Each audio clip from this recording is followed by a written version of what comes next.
Iwata வேணாங்க இன்னொரு தடவை சொல்லு. பொய் சொல்றாரு, கதை விடுறாரு அப்படிலாம் சொல்ல போட்டு காட்டுறேன். நாயே திராவிட திருட்டு பயலுக கதை விடுவான், எனக்கு வரலாறும்பா. நான் வரலாற சொல்வேன், பொய் சொல்றாரு கதை விடுறாரும்பா. இந்த நாய் கற்பிக்கிறான். கரிகாலன் திராவிட மன்னன் கல்லணை கட்டினான். தாண்டா தண்ணி குடிங்க, வாட்டர் குடிக்காதீங்கன்னு சொல்றேன்.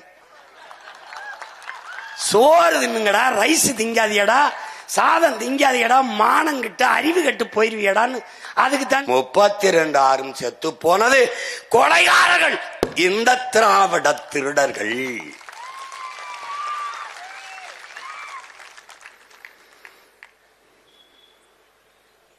புரியுதுன்னு நினைக்கிறேன்.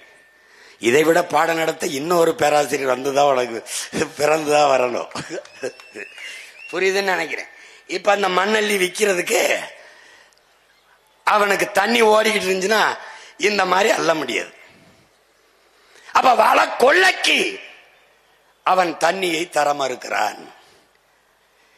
இன்னொன்னு என்ன பாரு, முப்போகம் விளைந்து கொண்டிருந்தால் என்னுடைய வேளாண் பெருங்குடி மக்கள், உழவர் குடிமக்கள் விளைநிலத்தை விட்டு வெளியேற மாட்டார்கள்.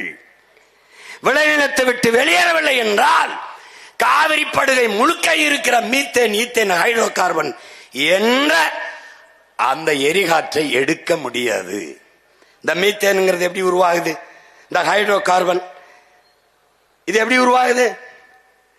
பல ஆயிரம் ஆண்டுகளுக்கு முன்பு பூமிக்குள்ளே புதைந்த மரம், செடி, கொடிகள் மக்கி புதைந்து காற்றின் அழுத்தத்தாலும் வெப்பத்தாலும் கரியாகி விடுகிறது. அந்த கரியாகுது, அதான் நிலக்கரி. உனக்கு தெரியும், நெய்வேலியில். அப்ப பல ஆயிரம் ஆண்டுகளுக்கு முன்பு எப்படி அந்த மரம், செடி, கொடி எல்லாம் பூமிக்குள்ள புதைஞ்சதுன்னா, அத்தனை ஆயிரம் ஆண்டுகளுக்கு முன்னாடி எனது முன்னவர்கள் இந்த நிலத்தில் வாழ்ந்திருக்கிறார்கள். இன்னைக்கு கீழடியில தோண்டும் போது 2800 ஆண்டுக்கு முன்னாடி தமிழங்க வாழ்ந்திருக்கான்னு ஒரு அடையாளம் வருது இல்ல? அப்படி பூமிக்குள் தோண்டும் போது என் முன்னவர்கள் வாழ்ந்த இடத்திலே புதைந்த மரம், செடி, கொடி எல்லாம் இன்னைக்கு மக்கி மக்கி கரியாகி நிக்குது. அந்த கரிக்கு வெடிப்பு இருக்கு. இந்த கரிக்கடையில வெடிப்புக்குள்ளே ஒரு காற்று இருக்கு. அந்த காற்று தான் இந்த மீத்தேன் எரிகாற்று, ஹைட்ரோ கார்பன் என்கிற இந்த உயிர் வலி எரிகாற்று. உனக்கு புரியுதுன்னு நினைக்கிறேன். இந்த எரிகாற்றை எடுக்கிறதுக்கு அவன் இதே மாதிரி காவிரி படுகையில் இருக்க மாதிரி கங்கை படுகையில் இருக்கா? இருக்கு.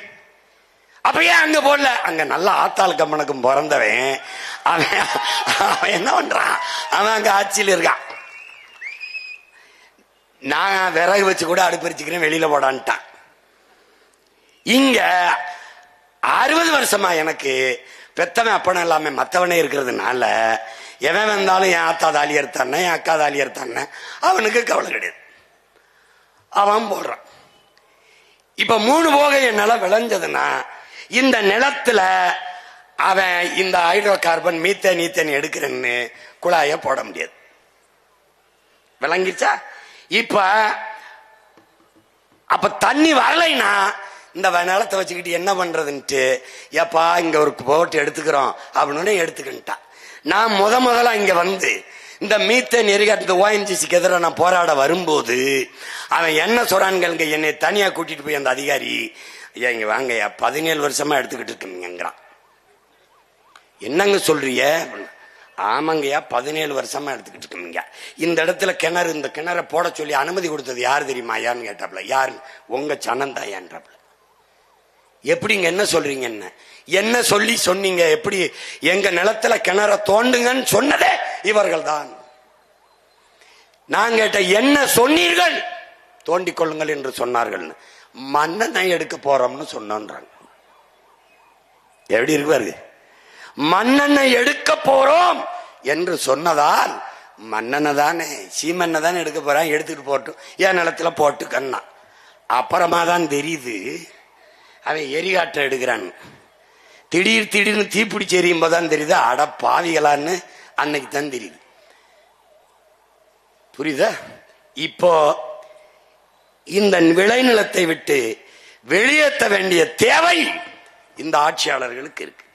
பெரும் முதலாளிகளின் வள வேட்டைக்கு இந்த தரக அதிகாரங்கள் கைக்கூலிகளாக இருந்து வேலை பார்த்து எனக்கு காவிரியில் தண்ணி பெற்று தராமல் என் நிலத்தை வறண்ட நிலமாக்கி விளைநிலத்தை விட்டு வேளாண் குடிமக்களை வெளியேற்றி வள வேட்டைக்காடாக முப்போகம் விளைந்த தஞ்சை நிலத்தை தரிசு நிலமாக மாற்றி இருக்கிறார்கள். இதை எப்படி சரி செய்வான்? கரிகால் பெருவளத்தானின் பேரன் வருவேன், தண்ணீரின் தேவையில் தண்ணீரை அடைந்து எவனிடத்திலும் கை நீட்டாது என் அருமை பெரும்பாட்டன் அரசேந்திரன் வெட்டி கட்டிய வீராணம் ஏரியை தூர்வாரி 16 கிலோமீட்டர் என் மண் ராமேஸ்வரத்தில் இருந்த தலைமன்னாருக்கு கடலின் குறுக்கு பரப்பளவு 16 கிலோமீட்டர். அப்படி என்றால் சிறிய கடலை ஏரியாக வெட்டியவன் என் பாட்டன் அரசேந்திரன். அந்த ஏரியை தூர்வாரி நீரை தேக்கி பெரும் குழாயின் மூலமாக இதே காவிரி படுகையில் கரிகாலன் பேரன் கொண்டாந்து ஊத்துவேன். மறுபடி என் நிலத்தை வளமான நிலமாக மாற்றுவேன்.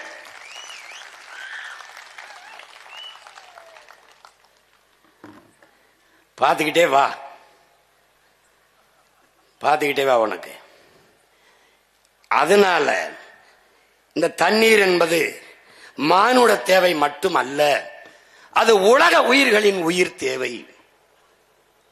அதனால்தான் ஒவ்வொரு துளியும் உயிர் துளி,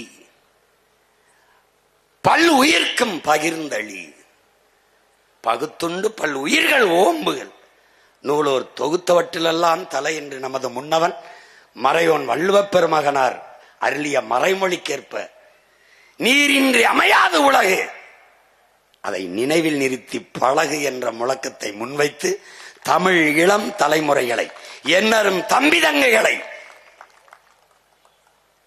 இந்த நிலத்தை வளத்தை நாட்டை மக்களை பாதுகாக்கிற இளைய தலைமுறை புரட்சியாளர்களை உருவாக்க வேண்டும் என்ற உன்னத நோக்கத்தோடு கரிகாலன் கால்பதித்த மண்ணிலே நின்று அவன் பேரன் இன்று பேசிக் கொண்டிருக்கிறேன் தண்ணீர் என்றால் என்ன என்று. இங்கே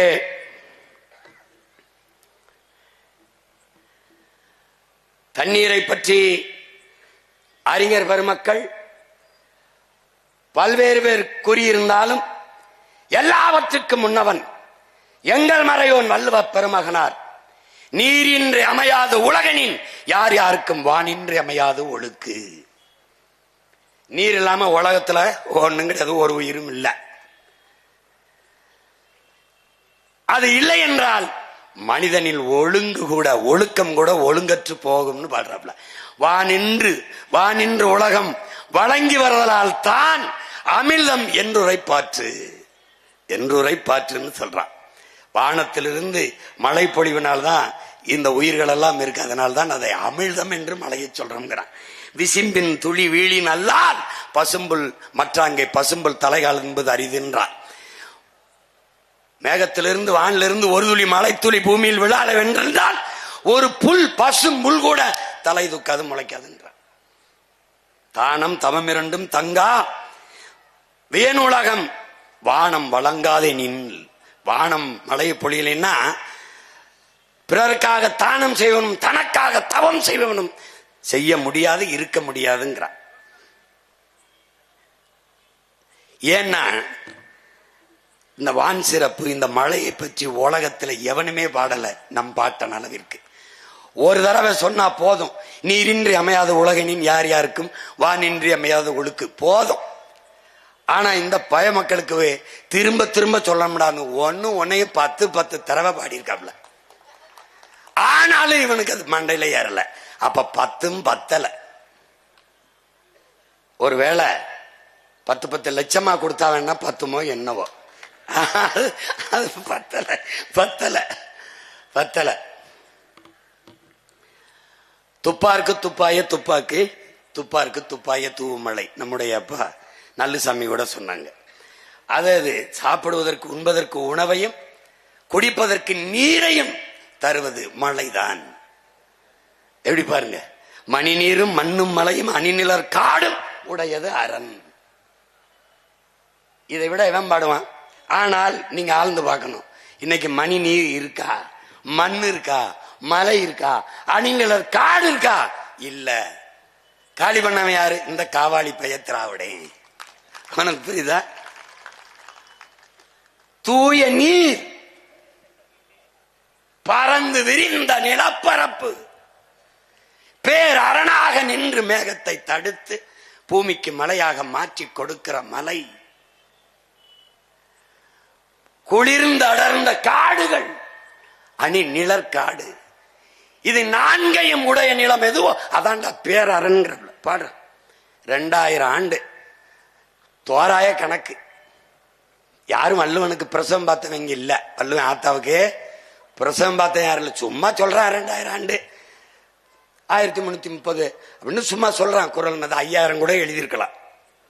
5000 ஆண்டுக்கு முன்னாடி கூட நம்ம பாட்டம் பிறந்திருக்கலாம், இருக்கலாம், நடந்திருக்கலாம், போயிருக்கலாம், வந்திருக்கலாம். கலாம் தான் இது. ஆனால் உறுதியான கருத்து ஒண்ணும் கிடையாது. இந்த 4ம் தான் அரண் என்று பாடி நீரின்றி அமையாத உலகு என்று நமது வள்ளுவ பெருமகனார் நமக்கு கற்பித்திருக்கிறார். இந்த தண்ணீர் என்பது ஒரு கூட்டு வேதிப்பொருள். உங்களுக்கு தெரியும், ஹைட்ரஜன் ஆக்சிஜன் இரண்டும் கலந்த ஒரு வேதிப்பொருள். இதுல என்ன இயற்கையின் விதியிலே என் உடன் பிறந்தார்களே, H2O, அதுல இந்த ஹைட்ரஜன் 2 விழுக்காடு இல்லாது, ஆக்சிஜன் 1 விழுக்காடு இல்லாது, ஆக்சிஜன் 2 விழுக்காடு, ஹைட்ரஜன் 1 விழுக்காடு என்று கலந்தால் தண்ணீர் வராது. அப்ப இயற்கையின் விதி சரியாக ஹைட்ரஜன் 2 விழுக்காடும் ஆக்சிஜன் 1 விழுக்காடுமாக கலந்து இந்த நீரை உருவாக்கி இருக்கு. அதான் H2O. அது இயற்கையின் அரிய கொடையாக இந்த வேதிப்பொருள் இருக்கு. இதுல என்னன்னா, உலக உயிர்களின் வேர் என்று இந்த நவீன சூழியல் உலகம் அதை சொல்லுது. இப்ப நீர் இல்லாம உலகில் ஒன்றுமே கிடையாது. நீர் இல்லாம உலகில் ஒன்றுமே கிடையாது. மனித உடலில் 70 விழுக்காடு நீர். இந்த நீர் தான் இந்த உலகத்தை உயிருள்ள உலகமாக மாற்றுகிறது. நிலம், தீ, நீர்வழி, விசும்பு இவை 5ம் கலந்த மயக்கம்தான் இந்த உலகம், பூமி என்று, இந்த உலகம் என்று நம்மளுடைய மூதாதை தொல்காப்பியர் பாடி வைக்கிறார். இந்த 5ல அவங்க 5 பூதம் என்கிறார்கள். நாம் 50 ஆற்றல் என்று தமிழ்ல சொல்றோம். இந்த 5ல் மிக முதன்மையானது இந்த நீராக இருக்கிறது. இந்த நீரில் தான் இந்த ஒரு செல் உயிரினமான அமீபா தோன்றுது. அந்த முதலாக இந்த உலகில் தோன்றிய உயிரினம் நீரில் இருந்துதான். எனவேதான் நீரின்றி அமையாது உலகு என்று நமது மூதாதை இந்த கருத்தை வலியுறுத்துகிறார். நீங்க நல்லா கவனிச்சுக்கணும்.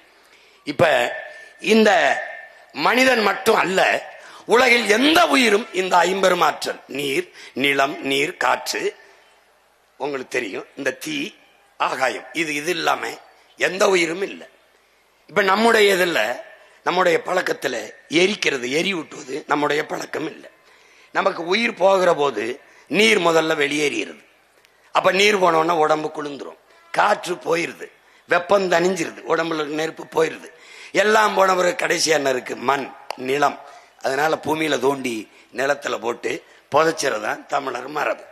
இப்ப இந்த 50 ஆற்றல் இல்லாத மனித உயிர்கள் அல்ல, உலகில் எவ்வுயிரும் இல்லை என்பதை அறிவார்ந்த தமிழ் சமூக தம்பி தங்கைகள் அறிந்து கொள்ள வேண்டும். அதுலதான் தண்ணீர் இல்லாமல் உலகில் எந்த உயிரும் இல்லை. தண்ணீருக்கென்று தனித்த உயிர் இல்லை. ஆனால் தண்ணீருக்குள்ளே பல லட்சக்கணக்கான உயிர்கள் இருக்கிறது என்பதை புரிந்து கொள்ளணும். அந்த தண்ணீர் இல்லாமல் உலகில் எந்த உயிரும் இல்லை. உலக உயிர்களை தண்ணீரிலிருந்து நீங்கள் பிரிக்க முடியாது. எப்படி? இந்த இருக்குல்ல, இந்த இயக்கி தண்ணீர் இல்லாம கண்டுபிடிக்கல, இந்த ஒளிபெருக்கி தண்ணீர் இல்லாம இல்ல, இந்த கட்டடம் தண்ணீர் இல்லாம கட்ட முடியாது, கல்லணை கட்டிருக்கான் பாட்டேன் தண்ணீர் இல்லாம கட்ட முடியாது. எது ஒன்றும் தண்ணீர் இல்லாம இல்ல. கடைசியா இந்த சாராயம் குடிக்கிறான்ல, சாராயம் கூட தண்ணீர் இல்லாம இல்ல. எல்லாமே தண்ணி தான், எல்லாமே. அதனாலதான் தண்ணீர் இல்லாமல் ஒன்றும் இல்லை. அதை என் அன்பு சொந்தங்கள், என் அருமை உடன் பிறந்தார்கள் கற்றுக்கொள்ளணும். உயிர் உருவாவதற்கும் உயிர் வாழ்வதற்கும் அழிவதற்கும் நீர்தான் காரணமா இருக்கு. எனவே உலக உயிர்களின் ஆதாரமாக, அடிப்படை வாழ்வாதாரமாக நீர் இருக்கிறது. உடலிலே இருக்கிற வெப்பநிலையை சமப்படுத்துவதற்கும் ஊட்டச்சத்துக்களை கடத்துவதற்குமான உயிர்காரணியாக இந்த நீர் இருக்கிறது என்பதை அறிவார்ந்த தமிழ் சமூக தம்பி தங்கைகள் புரிந்து கொள்ள வேண்டும். வேளாண்மை செய்வதற்கும் தொழிற்சாலைகளை நிறுவி வளர்ப்பதற்கும் எல்லாவற்றுக்கும் நீர் முதன்மையான காரணியாக இருப்பதால் தான் நீரின்றி அமையாது உலகு எனின் யார் யாருக்கும் வானின்றி அமையாது ஒழுக்கு என்ற ஆகச்சிறந்த மறைமொழியை நம்முடைய மூதாதை வள்ளுவ பெருமகனார் நமக்கு பகுத்து வகுத்து தந்திருக்கிறார் என்பதை என்னிலும் இளைய என் தம்பி தங்கைகள் புரிந்து கொள்ள வேண்டும். இப்போது உலகிலே 800 கோடி மக்கள் தொகை உலகெங்கும் பரவி வாழ்கிறார். இந்த 800 கோடி மக்களில் 100 கோடி மக்களுக்குத்தான் தண்ணீர் இருக்கிறது. இது நம்முடைய அறிவியலின் பேரடையாளமாக இருக்கிற ஐயா அப்துல் கலாம் அவர்கள் 100 கோடி மக்களுக்குத்தான் தண்ணீர் இருக்கிறது. அப்ப மீதி 700 கோடி மக்களினுடைய நிலை என்ன? 70 விழுக்காடு நீர் இருந்தும் 2 விழுக்காடு தான் குடிநீர் இருக்கிறது. அப்ப இந்த 2 விழுக்காட்டு குடிநீரை 10 விழுக்காடு 20 விழுக்காடாக உயர்த்துவது எப்படி என்று சிந்திக்காது, அதை விற்றால் நன்றாக சம்பாதிக்க முடியும் என்று சிந்தித்த மூளைதான் உலக உயிர்களுக்கு செய்த பெருந்துரோக சிந்தனை. அது எப்படா பெருக்கிறதுன்னு எந்த தலைவனும் யோசிக்கல. வித்தா நல்லா சம்பாதிக்கலாம். ஏன்? தண்ணீர் தவிர்க்க முடியாத உயிர் தேவை. கல்வி எப்படி, மருத்துவம் எப்படி, மின்சாரம் எப்படி, அதை விட தண்ணீர். குளிக்காமல் ஒரு வாரம் இருக்க முடியும், தண்ணீர் குடிக்காமல் எவ்வளவு நாள் இருக்க முடியும். அதனால் உயிராகாரமாக உயிர் தேவையாக இருக்கிற நீரை சந்தையாக்கினால் தவிர்க்க முடியாத சந்தை, செல்வத்தை குவிக்கலாம், வருவாயை பெருக்கலாம் என்று இந்த வியாபாரிகளின் மூளை சிந்தித்தது. ஏன் இந்த தண்ணீர் எப்படி விற்பனை பண்டமாச்சு? ஏன்னா உலகம் வர்த்தக மயமாகிவிட்டது. அறிவார்ந்த தமிழ் சமூக தம்பிதங்கைகளே, நமக்கு தண்ணீர் உயிர் தேவை. அதை விநியோகிப்பது, மக்களுக்கு தரமான தூய குடிநீரை கொடுப்பது அரசின் கடமை. இது சேவை. அறிவை வளர்க்கும் கல்வி மானுட உரிமை, அதை கொடுக்க வேண்டியது அரசின் கடமை.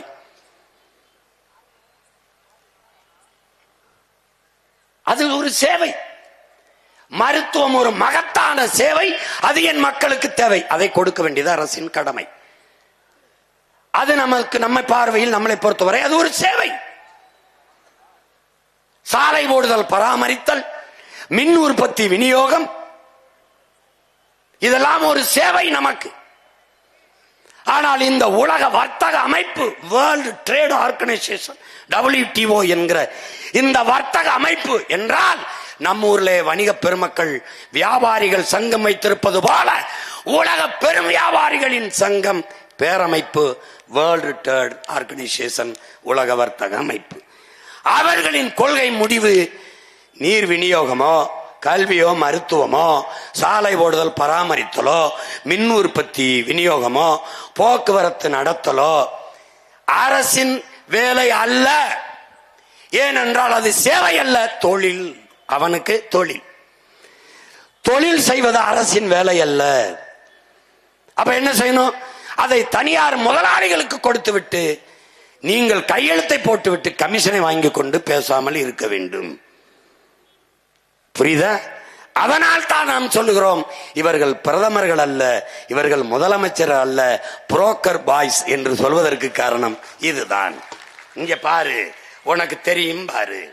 இப்ப நீர் மிகப்பெரிய சந்தையாயிருச்சு. சந்தையானதுனால என்ன ஆயிருது? இந்த படத்தில் நீங்கள் பார்க்கிறவர் கன்னியா நாட்டை சேர்ந்த சூழியலின் தாய், வங்காரிம்மா தாய். இவன் என்ன சொல்றான் நமக்கு?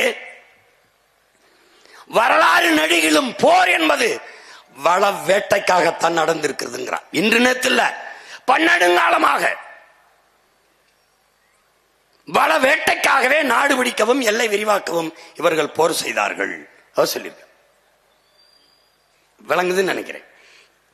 அந்த அடிப்படையில் அடுத்து பிரிட்டிஷ் உளவாளியினுடைய வாக்குமூலம் என்கிற அந்த ஆலிவர் கெம்பர் அவன் என்ன சொல்றான் பாருங்க. அம்மா வங்காரி மாத்தாய் ஆலிவர் கெம்பர் பிரிட்டிஷ் உளவாளியின் ஒப்புதல் வாக்குமூலம் பாருங்க. மூன்றாம் உலக நாடுகளை சிதைக்க உளவாளிகள் நடத்திய சதி குறித்த ஆவணம் ஆலிவர் கெம்பர். இவன் என்ன சொல்றான்னு தெரியுமா? இது சின்ன புத்தகம் தான், நீங்க படிச்சீங்கன்னா தெரியும். எதுக்கு இந்த புத்தகத்தை போடுறேன்னா தேடி படிப்பீங்கன்னு தான். இவன் என்ன சொல்றான்? நாங்கள் வந்ததெல்லாம் நாடு பிடிக்க அல்ல, வள வேட்டைக்காகத்தான் வந்தோம்ங்கிறான். எந்த நாட்டுக்குள்ள போனாலும் அந்த நாட்டுக்குள்ள இருந்து வளத்தை வேட்டையாடத்தான் நாங்கள் வந்தோம். அப்ப வள வேட்டைக்காகத்தான் உலகெங்கிலும் போர் நடக்கிறது. அப்படி பார்த்தால் இனி வருங்காலங்களில் மூன்றாம் உலக போர், நல்லா கவனிங்க, இது நம்முடைய கவி பேரரசு வைரமுத்து அவர்கள் மூன்றாம் உலக போர் என்ற புத்தகத்தில் இருக்காரு. இது எதுக்கு போடுறேன்னா நீங்க வாங்கி படிக்கணும். இதற்கு முன்னாடி வளம் என்பது பெட்ரோல், டீசல், தங்கம், வைரம் இப்படி இருந்ததெல்லாம் வளமாக கருதப்பட்டது. அப்படித்தான் ஈரான் ஈராக்கு மேலே, சிரியா மேலே, லிபியா மேலே, எல்லா நாடுகள் மேலையும் வள வேட்டைக்கு எண்ணெய் வளத்துக்காக போர் தொடுக்கப்பட்டது. ஆனால் இதில் எந்த வளமும் இல்லாமல் வாழ்ந்து விட முடியும், நீர் இல்லாமல் வாழ முடியாது. ஆக இந்த வளங்களில் எல்லாம் மேலான வளம் நீர். அதனால் தான் மூன்றாம் உலக போர் ஒன்று வந்தால் அது தண்ணீருக்காகத்தான் இருக்கும். அதிலே நீ முழுக்க படிக்க வேண்டியதில்லை. 300 இளைவர் எழுதியிருக்கிறார். ஆதியில் காடுகளில் நாம் வேட்டையாடி உண்ட போது விலங்குகளை வேட்டையாடி உண்டோம். ஒருவேளை விலங்குகள் கிடைக்கவில்லை என்றால் மனிதனையே உண்டோம். இறந்த பிணத்தை வைத்துவிட்டு ஓட்டப்பந்தயம் வைத்து பந்தயத்தில் முதலில் வந்தவனே பிணத்தில் பெரும்பங்கு தின்றான் என்று எழுதியிருக்காப்ல. அன்றைக்கு ஆதியில் காடுகளில் வாழ்கிற போது நரமாமிசம் மனிதனை தின்றோம். ஆனால் அந்த நிலை இன்றும் வராது என்று சொல்வதற்கு இல்லை. ஏன்? போக்கப்படி இருக்கிறது. நீரெல்லாம் இல்லை என்றால் நிலம் வறண்டு விடும், வேளாண்மை உணவுப் பொருள் உற்பத்தி நின்றுவிடும், பசி எல்லாவற்றையும் கொன்றுவிடும், வென்றுவிடும், கடைசியாக மனிதனே தின்றுவிடும் நிலை உருவாகும். அதுதான் இந்த புத்தகத்தை முழுக்க படிக்க வேண்டியதில்லை, முன்னுரையிலேயே குறிப்பிட்டிருப்பார், படியுங்க. அதே போல ஆலிவர் கெம்பர் முதல்ல சொல்லிட்டான், நாங்க இதுக்கு தான் வந்தோம். இதை அமெரிக்க பொருளாதார அடியாளின் வாக்குமூலம் எழுதிய ஜான் மெர்க்கினும் சொல்லுகிறான். வள வேட்டைதான் எங்களுடைய குறி. அதனால் கண் முன்னே உங்கள் வளங்கள் களவுபவதை பார்த்து கொண்டிருக்க நீங்கள் சபிக்கப்பட்டு விட்டீர்கள் என்று எழுதுகிறார். உன் மழை போகும், உன் மணல் போகும், உன் நிலத்தின் வளம் மீத்தேன் ஈத்தேன் என்று உன் தாயின் ஈரக்குலை இதயம் அறுக்கப்படும். நிலக்கரி அது இது என்று சிறுநீரகமும் நுரையீரலும் அறுக்கப்படும். உன்னால் தெரியும், ஆனால் தடுக்க முடியாது. காரணம், நீ சபிக்கப்பட்டு விட்டாய் என்கிறார். அப்ப மூன்றாம் உலக போர் தண்ணீருக்கானது. பொறுமையா பார்த்துக்கிட்டே வா பாரு, தண்ணீருக்கு தான் போர். இந்த பெட்ரோல், டீசல், தங்கம் இது எதுவில்லாமலும் வாழ்ந்து விட முடியும், வாழ்ந்து விட முடியும். முன்னால் ஆனால் நீர் இல்லாமல் வாழ முடியாது. அதனாலதான் சொல்றான், இவர் இன்னும் பாரு, நீருக்காகத்தான், நீர் வளத்துக்காகத்தான் இனி எதிர்காலத்தில் போர். இங்கே அல்ல கவனி, ஒவ்வொன்னே சொல்றேன் பாரு, பார்த்துக்கிட்டே வா. இப்ப நீர் பொருளாதாரம், இதை நல்லா கவனிச்சுக்க. இந்த நீர் பொருளாதாரம் அது என்ன சொல்றான்னு பாத்தீங்கன்னா, இங்கிலாந்து பொருளாதார மேதை இந்த ஜான் ஆண்டனி ஆலன்கிறவன், இந்த நீர், இவன் தான் இந்த ஜான் ஆண்டனி ஆலன், இவன் என்ன சொல்றான்னா, இந்த ஆசிய நாடுகள் இருக்குல்ல, நம்ம இந்தியா, இந்த நாடுகள் இதெல்லாம் தான் தங்கத்தை, பணத்தை வைத்து பொருளாதாரத்தை மதிப்பிடுது. எந்த நாடு அதிக தங்கம் வைத்திருக்கிறதோ அந்த நாடு பணக்கார நாடு என்று கணக்கிடுது. ஆனால் ஐரோப்பிய நாடுகள் நீரை வைத்து, எந்த நாடு நீரை அதிகமாக வைத்திருக்கிறதோ அந்த நாடுதான் உலகத்திலே பொருளாதாரத்தில் மேம்பட்ட நாடு என்று அவன் சொல்றான். அப்ப ஐரோப்பிய நாடுகள் எல்லாம் நீர் பொருளாதாரத்திற்கு வந்துச்சுங்கிறான். அதுக்கு சான்று சொல்றான் இந்த பிரான்ஸ். இது யாரு? பிரான்ஸ். இந்த பிரான்ஸ் நாடு உலகத்திலே அதிகமாக ஆரஞ்சு பழத்தை ஏற்றுமதி செய்கிற நாடு இந்த பிரான்ஸ் தான். இந்த பாரு, இந்த படத்தை பாரு. உள்ள இந்த கையில ஒரு ஆரஞ்சு பழத்தை வச்சுக்கிட்டு பாக்குறான். இந்த ஆரஞ்சு பழத்தை புளிஞ்சினா எவ்வளவு தண்ணி வரும் நினைக்கிறேன்? அரை கோவலை வரும். ஆனால் இது விளைஞ்சு கைக்கு வர 50 லிட்டர் தண்ணீரை குடிக்குது. அப்ப யோசிக்கிறான். என்ன யோசிக்கிறான்? ஆரஞ்சு பழம் விளைய வைக்கிறத நிப்பாட்டு. ஏன்? நிலத்தின் வளம் முழுக்க போகிறது, கண்ணுக்கு தெரியாமல் களவு போகிறது. இதைத்தான் மறை நீர், வெர்ச்சுவல் வாட்டர் என்று சொல்கிறார்கள். அதை நம்முடைய ஐயா நக்கீரன் அவர்கள் மறைநீர் என்றும் நீரெழுத்தென்றும் எழுதியிருக்கிறார். அந்த புத்தகங்களை என்னுடைய தம்பி தங்கைகள் வாங்கி படிக்கணும். பாருங்க, இந்த ஆரஞ்சு பழத்தை அவன் நிறுத்துறான்ட்டான். சீனா என்ன செய்து, பன்னிக்கறியை விரும்பி சாப்பிடுது. அந்த நாட்டில் விருப்ப உணவு அந்த மக்களுக்கு. இந்த 1 கிலோ பன்றி கறி இறைச்சி சாப்பாட்டு மேசைக்கு வர பாரு, பயந்துருவே பாரு. 1 கிலோ பன்றிக்கறி சாப்பாட்டுங்க 6000 லிட்டர் தேவைப்படுது. 1 கிலோ மேசையில இப்படி வைக்க 6000 லிட்டர் தண்ணீர் தேவைப்படுது. எப்படி எப்படி எப்படி இருக்கு பாரு. அவன் என்ன பண்றான்? பன்றி கறியை வளர்க்கறது, திங்கிறத நிப்பாட்டவனா, வளர்க்கறத நிப்பாட்டுறான். அப்ப என்ன செய்யலாம்? நமக்கு பன்றி கறிக்கு இறக்குமதி செஞ்சுக்கிறோம். எந்த நாடு எப்படியா போகட்டும், என் நாட்டு நீர்வளத்தை காப்பாத்து நினைக்கிறான். ஏன்? அவன் நான் முதல்ல சொன்ன மாதிரி நல்லா ஆத்தலுக்கு பண்ணுங்க பிறந்தவன். இப்ப என்ன பண்றான் பாரு, உலகம் இந்த நாடுகள் பூரா நீர் பொருளாதார கொள்கைக்கு வந்துருச்சு. அதனால இங்க பாரு, இந்த பாரு, இப்ப அமெரிக்காவை எடுத்துக்கிட்டியா, இவர் உலகத்துல எல்லா நாட்டுக்கும் ராணுவத்தை விற்பாரு, ராக்கெட்டை விற்பாரு, துப்பாக்கி விற்பாரு, பீரங்கி விற்பாரு, எல்லாம் விற்பாரு. ஆனால் சட்டி பணியை நம்மகிட்ட இருந்து வாங்குவார். இந்த பாரு, இங்க பாரு, திருப்பூர்ல இருந்தா சட்டி பணியை கொண்டு வராப்ல. ராக்கெட்டு விற்பாரு, அதுக்கு உதிரிப்பாங்கெல்லாம் விற்பாரு எஜமா. ஆனா ஜட்டி பணியன நம்ம ஊர்ல இருந்து கொண்டு வராப்ல. காரணங்கள் 2500 லிட்டர் தேவைப்படுதுரா ஒரு ஜட்டி. தாய் ஒரு ஜட்டிக்குடா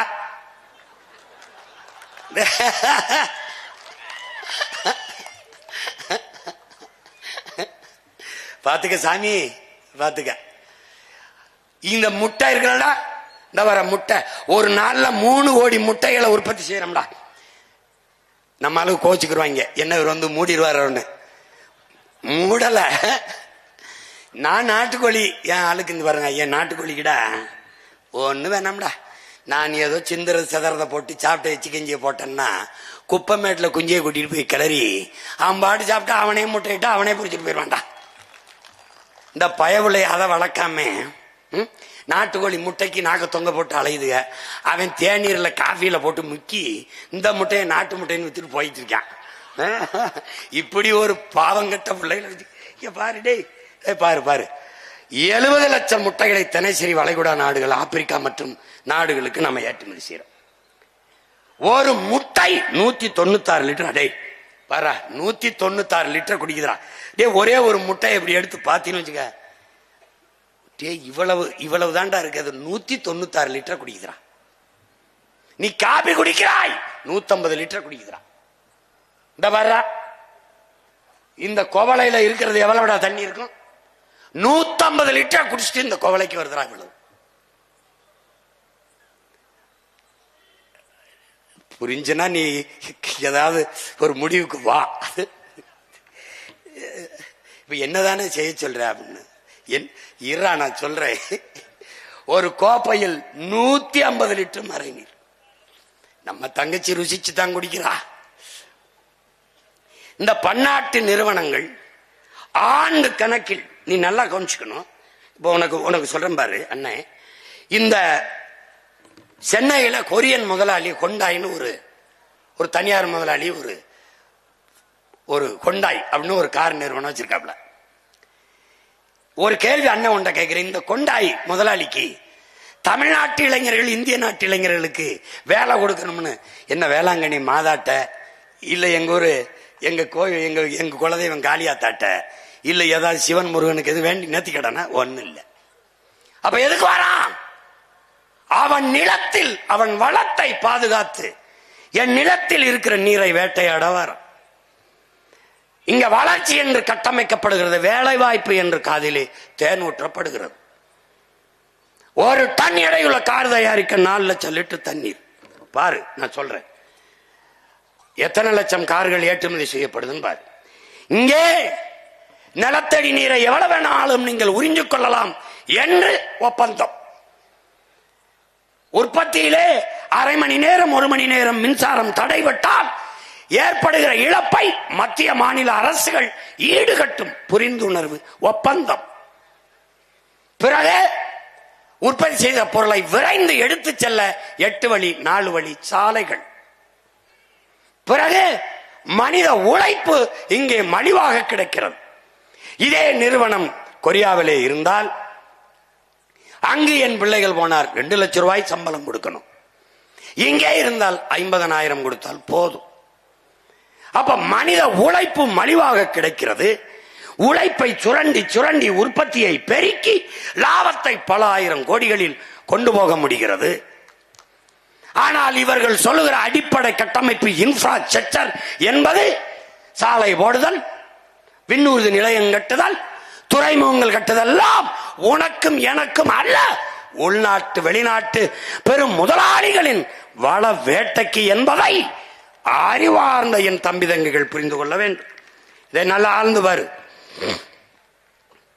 எத்தனை லட்சம் காரு பார்த்துக்கிட்டே வா. இங்க மனித உழைப்பு மலிவா இருக்கு. ஏன்னா படிச்சுட்டு பல ஆயிரம் பேர் வேலை இல்லாம இருக்கு. இப்போ இதெல்லாம் என்ன? அதுக்குள்ள இருக்கிறதெல்லாம் யாரு? கார் தான், மகிழுந்து. இவர் எந்த வேகமா போய் துறைமுகத்துக்கு போறதுக்காக தான் இந்த சாலை. நீ உனக்கு எனக்கும் போடப்பட்டு நினைச்சின்னு வச்சுக்க, நான் ஒன்னும் பண்ண முடியாது உன்னைய. இவன் வந்துடா இங்க வர்றா, ஆலிவர் கம்பர் சொல்றான், அவன் ஜான் பெர்கின் சொல்றான், உங்கள் நாட்டு தலைவர்களுக்கு நாங்கள் கடன் கொடுப்போம், கடன் கொடுத்து கையெழுத்து போட வைப்போம், பிறகு அவர்கள் எங்களுக்காக வேலை செய்பவர்களாக மாறுவார்கள். உங்கள் நாட்டிலே சாலை போடுதல், துறைமுகம் கட்டுதல், பேருந்து நிலையம் கட்டுதல், வானூர்தி நிலையம் கட்டுதல், இது போன்ற வேலைகளை செய்து தங்கள் இருப்பை தக்க வைத்துக் கொள்வார்கள். இப்போ எதுக்கு 5000 ஏக்கர்ல ஏர்போர்ட்? திருச்சியில இருக்கும்போது எதுக்கு 2000 ஏக்கர்ல ஏர்போர்ட்? தூத்துக்குடியில இருக்கிறதுல அதை எதுக்கு பெருசா ஏர்போர்ட்? சரி, பிளைட் ஓட்டுறவன் யாரு? உங்க ஒப்பனா எங்கப்பனா எவன்? இண்டிகோங்கிறவன் உங்க ஒப்பேன், அவன் எவன் தெரியாது. ஒரே ஒரு முதலாளி நாடங்களும் ஓட்டி சம்பாதிக்க 5000 ஏக்கர்ல ஏர்போர்ட்.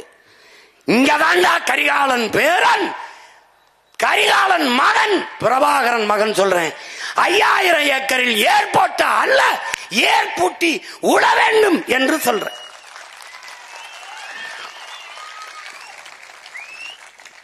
விளங்கிருச்சா? இப்ப நல்லா கவனி. இவன் கடல் மாலா, சாகர் மாலா என்று ஒரு திட்டத்தை கொண்டு வர்றான். இவனுடைய நோக்கம் என்னன்னா, தரை போக்குவரத்து, விண்ணூர்தி போக்குவரத்து, தொடர்வண்டி போக்குவரத்து எல்லாத்தையும் கொண்டு போய் கப்பல் போக்குவரத்துல இணைக்கணும்டா. அதுக்கு தான் கொச்சின்ல இருக்கும்போது விளிங்கத்தில் ஒரு துறைமுகம், ஏற்கனவே தூத்துக்குடி, சென்னையில தாத்தா பேர்ல, பாட்டன் வாவுசி பேர்ல, காமராஜ் பேர்ல இருக்கும் போதே 6111 ஏக்கர்ல அதானி கட்டுகிற 6111 ஏக்கர்ல காட்டுப்பள்ளி துறைமுகம். எதற்கு? ஏற்றுமதி இறக்குமதி செய்ய சொல்லுவான்டா. எதை ஏற்றுமதி செய்வாய், எதை இறக்குமதி செய்வாய்? பதில் இருக்காது. வெளிநாட்டு உள்நாட்டு பெரும் முதலாளிகள் உற்பத்தி செய்கிற இந்த பொருளை ஏற்றுமதி செய்வாய். என் நிலத்தின் வளத்தை சுரண்டி ஏற்றுமதி செய்வாய். எதை இறக்குமதி செய்வாய்? வெங்காயம், பருப்பை. பாரா பாரா என்ன நடக்குது பாரா.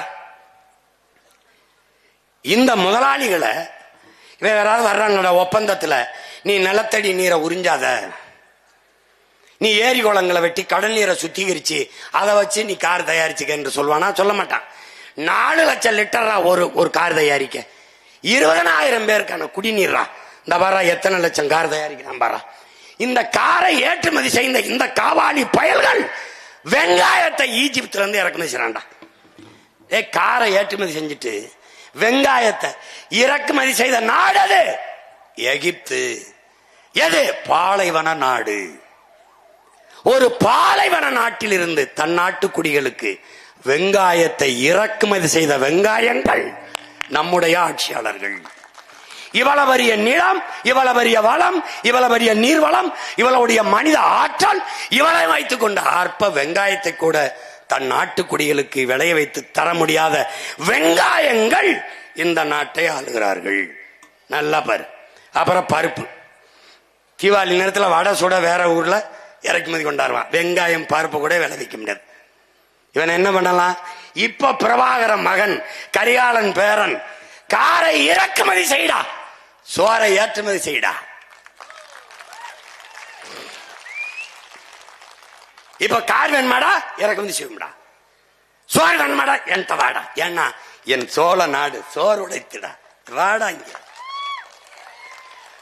கரிகாலன் பேரன் பிரபாகரன் பிள்ளை உலகத்திற்கு சோரை ஏற்றுமதி செய்தான்டா. இங்க வந்து இந்த நீரை உறிஞ்சி விக்கிறவன் ரத்தத்தை உறிஞ்சி பெறுவான். நீ நினைக்கிற இங்க ரத்தம் வந்த பிறகு நீர் விற்பனைக்கு அல்ல, தடை. அது எந்த கொம்பனா இருந்தாலும் தம்பி அங்கிட்டு போ, தம்பி அங்கிட்டு போ. பாத்தீங்களா தமிழ்நாடு இந்தியாவுக்குள்ளதான் இருக்கிறதா கேட்பான். நானு தமிழ்நாடு இந்தியாவுக்குள்ளதான் இருந்ததா? டேய் எங்க கிட்டயா திரும்ப திரும்ப சொல்றேன். உலகத்தாருக்கு, இந்த நாட்டில் இருக்கிற மிகப்பெரிய தலைவர் பெருமக்களுக்கு, எங்களை விமர்சிக்கிற எல்லாருக்கும் சொல்றேன், எங்கள் முன்னவர்கள் ஏந்திய ஆயுதங்களுக்கு எதிரான வலிமை மிக்க ஆயுதங்களை உங்களுக்கு ஏந்த முடிந்தது. எங்கள் வீர பெரும்பாட்டன்கள் தீரன், புலித்தேவன், மருதுபாண்டி, அழகுமுத்துக்கோன், சுந்தரலிங்கம், பண்டாரவன்னியன், பெரும்பிடுகு, எங்கள் பாட்டியார் வேலு நாச்சி அதற்கு எதிராக வலிமை மிக்க ஆயுதத்தை நீங்கள் ஏந்தி இருக்கலாம், வீழ்த்தி இருக்கலாம். எங்கள் உயிர் தலைவன் பிரபாகரனுக்கு எதிராக நீங்கள் ஏந்தி பிடிக்க வலிமை மிக்க ஆயுதங்கள் இருந்திருக்கலாம். ஆனால் அவன் மகன் சீமானும் அவன் தம்பி தங்கைகளும் தூக்கி நிற்கிற அறிவாயுதத்திற்கு எதிராக இந்த நிலத்தில் இல்லை, உலகத்தில் எந்த நாட்டிலும் எங்களுக்கு இணையாக வலிமையான ஆயுதத்தை ஏந்தி நிற்க எவனும் இல்லை. இதுவரை பிறக்கமில்லை, பிறக்க போவதும் இல்லை. தர்க்கத்திலே நாங்கள் எடுத்து வைக்கிற கருத்தியலிலே மோதி வெல்ற கட்சியை களைச்சு விட்டு போறோம்டா. வாடா பாப்போம். பொய் சொல்றாரு, கதை விடுறாரு, அப்படிலாம் சொல்ல போட்டு காட்டுறேன். நாயே பாரு, நீ ஒருவே தப்பிக்க முடியாது. இந்த திராவிட திருட்டு பயலுக கதை விடுவான், எனக்கு வரலாறும்பா. நான் வரலாற சொல்வேன், பொய் சொல்றாரு, கதை விடுறாரும்பா. இந்த நாய் கற்பிக்கிறான். கரிகாலன் திராவிட மன்னன் கல்லணை கட்டினான். ராஜராஜன் தமிழ் மன்னன் ஆரிய அடிமை. இவாடா வடங்க இன்னொரு தடவை சொல்லு. இவர் திராவிட மன்னரம் கல்லணை கட்டினாராம், பெருமையா இருக்கும். அவர் தமிழ் மன்னரம் ஆரிய அடிமையா.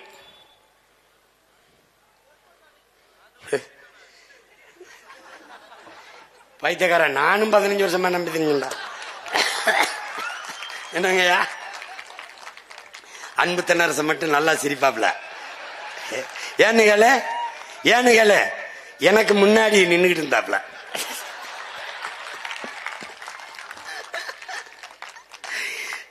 என் பங்குக்கு பல பேர் வாழ்க்கை கெடுத்தேன். இப்ப அவன் தரான்ல, என்ன செய்யறது? இப்ப இரு இன்னும் இன்னும் இன்னும் முக்கியமான இதுக்கே போல, இப்பதான் ஆரம்பிச்சிருக்கான். இப்ப தமிழ்நாடு நீ என்ன நினைக்கிற? நமக்கு அதை தண்ணி இல்லைன்னு நினைக்கிற. அது இல்ல. நமக்கு வந்துடா ஒரு ஆண்டுக்கு 980 மில்லிமீட்டர் மழை பெய்யுது. 2 பருவங்கள்ல மழை, ஒன்னு தென்மேற்கு பருவம், ஒன்னு வடகிழக்கு. இந்த 2 பருவ மழைகளையும் நமக்கு 950 மில்லிமீட்டர் மழை பெய்யுது. குறைஞ்சது டிஎம்சி கணக்குல 4000, 4300, 4500 டிஎம்சி தண்ணீர் பெய்யுது. இப்ப 4300 டிஎம்சின்னு வச்சுக்க.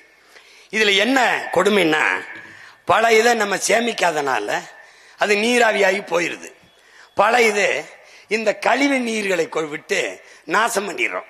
பல இதை சேமிக்காம ஏரி குளங்களை, குட்டை கம்மாய்களை, தாங்கல்களை, ஏந்தல்களை வெட்டி சேமிக்காம கடல்களை விட்டுறோம். இப்ப எப்படி சீமான் சரி செய்வ?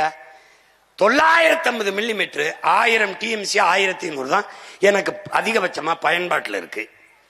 அப்ப நான் என்ன செய்யறேன்? இன்னும் ஒரு 500, 600 டிஎம்சியை சேமிக்கிற வேலையை செஞ்சுட்டேன்னா நான் எவனுகிட்டையும் கையேந்தி தண்ணீருக்கு நிக்க வேண்டியதில்லை. அப்ப நான் என்ன சொன்ன, அதிகாரத்துக்கு வந்தவன கர்நாடகால இருந்து எனக்கு தண்ணி தராதேன்னு சட்டசபையில் நான் உச்ச நீதிமன்றத்தில் ஒரு வழக்கு எப்படி போடுவேன்? கர்நாடகாவில இருந்து எனக்கு தமிழ்நாட்டுக்கு தண்ணி திறக்க கூடாது. பெரிய வெள்ளமா இருந்தாலும் அவன் சிக்கி சாயன்மை ஒழிய எனக்கு தண்ணி தரக்கூடாது. அப்பா நல்லசாமி சிரிக்கிறாங்க பாருங்க. ஏன்னா எனக்கு போதுமான அளவுக்கு தண்ணீர் தேமிக்க கொள்ள ஆற்றல் கரிகாலன் பேரனுக்கு இருக்குமா இருக்காதா? போர்க்கால நடவடிக்கையில் 10 ஏக்கர், 20 ஏக்கர், 100 ஏக்கர், 50 5000 ஏக்கர்ல ஏர்போர்ட் கட்டும் போது இங்க வா என்னை காப்பாத்து நீ ஆத்தால போய் கத்துறான்லடா, நான் அவன் மயம் போய் கேட்கிறேன்டா, இதுல 1000 ஏக்கர்ல ஏறி வெட்டும் ஆத்தானா எடுத்துக்கடா நான் பெத்த மகனேன்னு சொல்வாடா அவன்.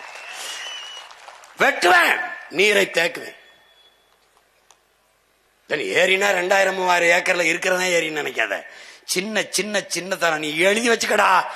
விண்ணூர்தியில் பயணிக்கிற போது குனிந்து பார்த்தால் தேகத்தில் எப்படி தேமல் விழுந்து கிடக்குமோ அப்படி என் தேசத்தில் பார்க்கிற இடமெல்லாம் நீர் தேமல்கள் விழுந்து கிடக்கும்டா. சாலையில் சென்றால் பசுஞ்சோலை சாலைகள் 10 கிலோமீட்டர் வெறும் பனை, 10 கிலோமீட்டர் வெறும் நாவர், 10 கிலோமீட்டர் கனிக்கொன்றை, பனிக்கொன்றை, வேம்பு, புங்கை, பூவரசு, புளி மரமா இருக்கும்டா. திருமணம் 1000 ஏக்கர்ல ஆடுறா, 1000 ஏக்கர்ல மாடுறா, கூட்டு வேளாண் பண்ணைடா, இல்லைனா நீரி தேக்கம்டா, இல்லைனா காடு வெற்றிடம் என்று ஒற்றடம் இருக்காதடா. இதைத்தான் என் நம்பி துறை சொல்றாரு. பல கோடி பனை திட்டம், 10 ஆண்டு பசுமை திட்டம், 10 ஆண்டுகளில் பிரபாகரனின் பிள்ளைகள் கரிகாலனின் பேரைகள் என் தாய் நிலத்தை பச்சை போர்வையால் போத்திருவேன். பச்சை பசேர் இருக்கும். இப்பவும் நீ விண்ணூர்தியில் இருந்து பாத்தீங்கன்னா என் நிலம் பச்சை பசேன்னு இருக்கும். என்னது? சீம கருவேலை. அது இறங்கி பார்த்தா தான் வேலி முள்ளுன்னு தெரியும். மேல இருந்து பார்த்தா என்ன செழிப்பா இருக்குப்பா, பச்சை பசேர்ன்னு இருக்குப்பா. பாத்துக்க. இவன் என்ன பண்றான்? அந்த நீரை சேமிக்காம என்ன பண்றான்னு பாரு. இந்த நீரை பூரா கடல்ல சேர விடுறான். கடல்ல எப்படி சேருது பாரு. மறுபடி கழிவு நீர் ஆக்குறான். இந்த நீரை சேமிச்சு, பெய்கிற மழையை சேமிச்சு, ஆழ்ந்து கவனி, தூய குடிநீரை இயற்கை சுத்திகரிச்சு நமக்கு கொடுக்குது. இதை சேமிச்சு வைக்காம கடலுக்குள்ள விட்டுட்டு அடுத்து என்ன சேட்டைய பாரு. பெரும்பகுதி 6 பல மாதங்கள் நீர் பற்றாக்குறைய சந்திச்சிருது, வறண்டுது. ஏன்னா அங்க போய் நீரை சேமிக்காதனால. அப்ப என்ன செய்து, என்ன பண்றான்? நீரை கடல்ல விட்டுட்டு கொஞ்ச நாள் கழிச்சு இந்த கடல் நீரை சுத்திகரிச்சு குடிநீர் ஆக்குறேன் உங்களுக்கு கொடுக்குறேன்ட்டு போட்டிருக்கான் பாரு. 50,000 கோடி செலவு பண்றாங்க. இயற்கை தூய குடிநீரை கொட்டுது காலில். புடிச்சுக்க குடிச்சுக்க புடிச்சுக்க குடிச்சுக்க புடிச்சுக்க குடிச்சுக்க. நீ கொழுப்படுத்து போய் அதிலே திருப்பி விட்டு அதை சுத்திகரிக்கணும். அது சிரிக்குது. ஏடா பைத்தியக்கார பைய மக்களை, ஏடா உங்களுக்கு அறிவில்லையடா, அறிவில்லை. கடவுள் கடவுள் ஒருத்தன் படகுல போய் விழுந்துட்டான் கடலுக்குள்ள. கடவுளே என்னை காப்பாற்றணும்னு ஒரு படகுல வருது, ஒரு படகு வா வா அப்படின்னு வந்து பிடில கைய படகுல ஏறான, நீ போ கடவுள் வரணும், வர்றாரு கடவுள் வருவாருன்ட்டு எவ்வளவு சொல்லிட்டே வாடா வரமாட்டேன்டான், போயிட்டாப்ல. திருப்பி ஒருத்தன் உலங்கூர்தியில வரான் ஹெலிகாப்டர்ல, கட கட கட கட கட கட கட கட கட கட டே வாடா, அந்த கையை பிடிச்சிட்டு மேல வாடா, போயா கடவுள் வருவார் என்னை காப்பாத்தாரு, போயிட்டாரு. திருப்பி கப்பல் வருது, கப்பல், வாப்பா கப்பல்ல ஏறுப்பா, வரமாட்டேன், என்னை காப்பாத்த கடவுள் வருவாருன்னு வம்படியா நிக்கிறாப்ல. இப்ப போயிருச்சு கப்பல், கடைசியா தண்ணியை குடிச்சு சாக போறேன். அப்ப ஒருத்த கேட்கிறேன், 3 உங்களை வந்து இவ்வளவு நம்பி இருக்கானு, டேய் பைத்தியக்கார பையில 3 தடவை போனேன், படகுல போனேன் வாடான்னு கூப்பிட்டேன், மறுபடி இதுல உலங்குருதியில போனேன் ஹெலிகாப்டர்ல, மறுபடி கப்பல்ல போனேன்.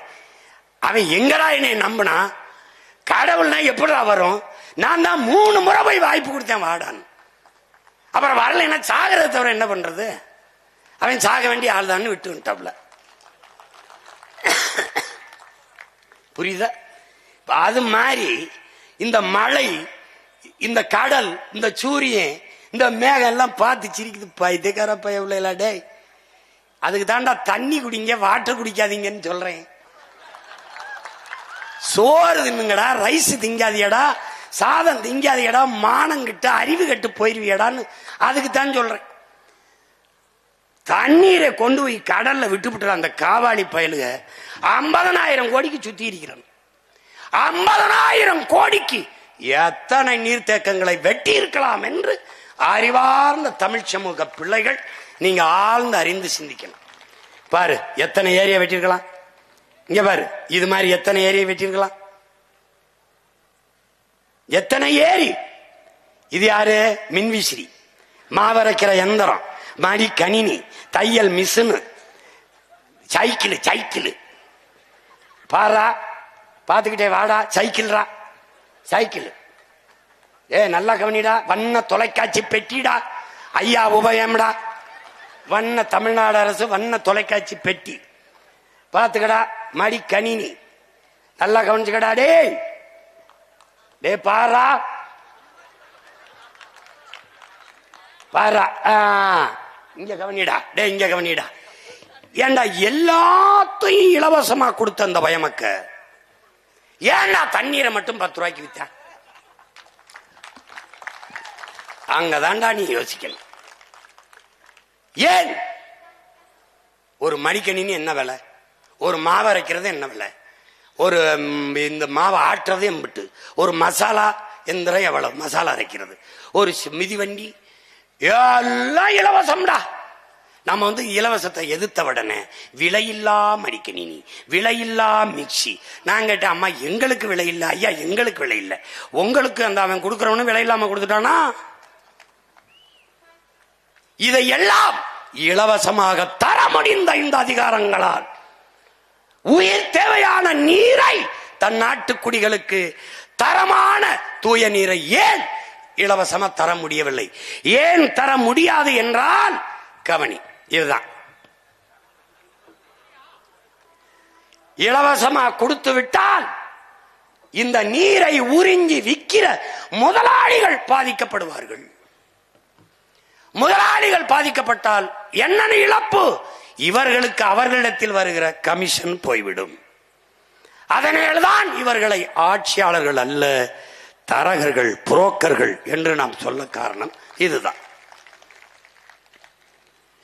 இப்ப நாம் வரும்போது எது ஒன்றும் இலவசம் அல்ல. தூய குடிநீர் என் மக்களுக்கு இலவசம், அறிவை வளர்க்கும் கல்வி என் மக்களுக்கு தரமான சிறந்த உயர்ந்த கல்வி இலவசம், உயிர்காக்கும் மருத்துவம் உலகத்தரத்திற்கு இலவசம்.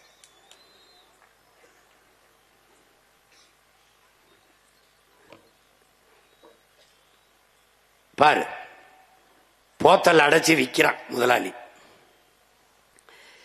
தூய குடிநீர் என்று அவன் சொல்றான்.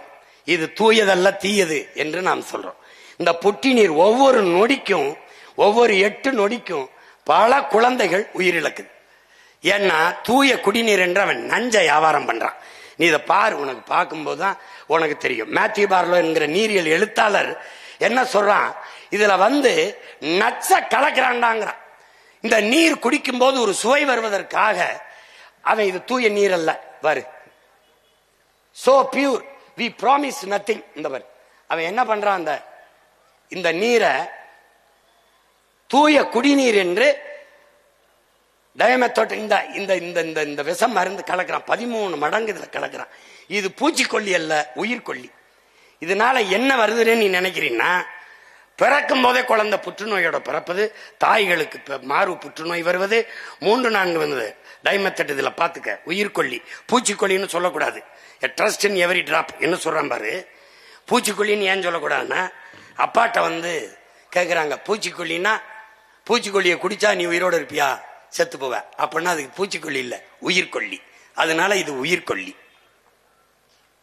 இந்த நீரை நாம குடிக்கிறோம். அது குடிக்கிற தன்மையோடு இருக்கா? ஆர்கனோ பயாபஸ், இந்த ஆர்கனோ குளோரிஃபார்ம், இந்த பாரு இதுல அந்த இங்க பாரு, சுழியம் புள்ளி, சுழியம் 5 மில்லிகிராம் மேல இருக்கக்கூடாது. ஆனா சுழியம் புள்ளி சுழியம் 7-3 மில்லிகிராமுக்கு அவன் கலக்கிறான். இந்த பாரு,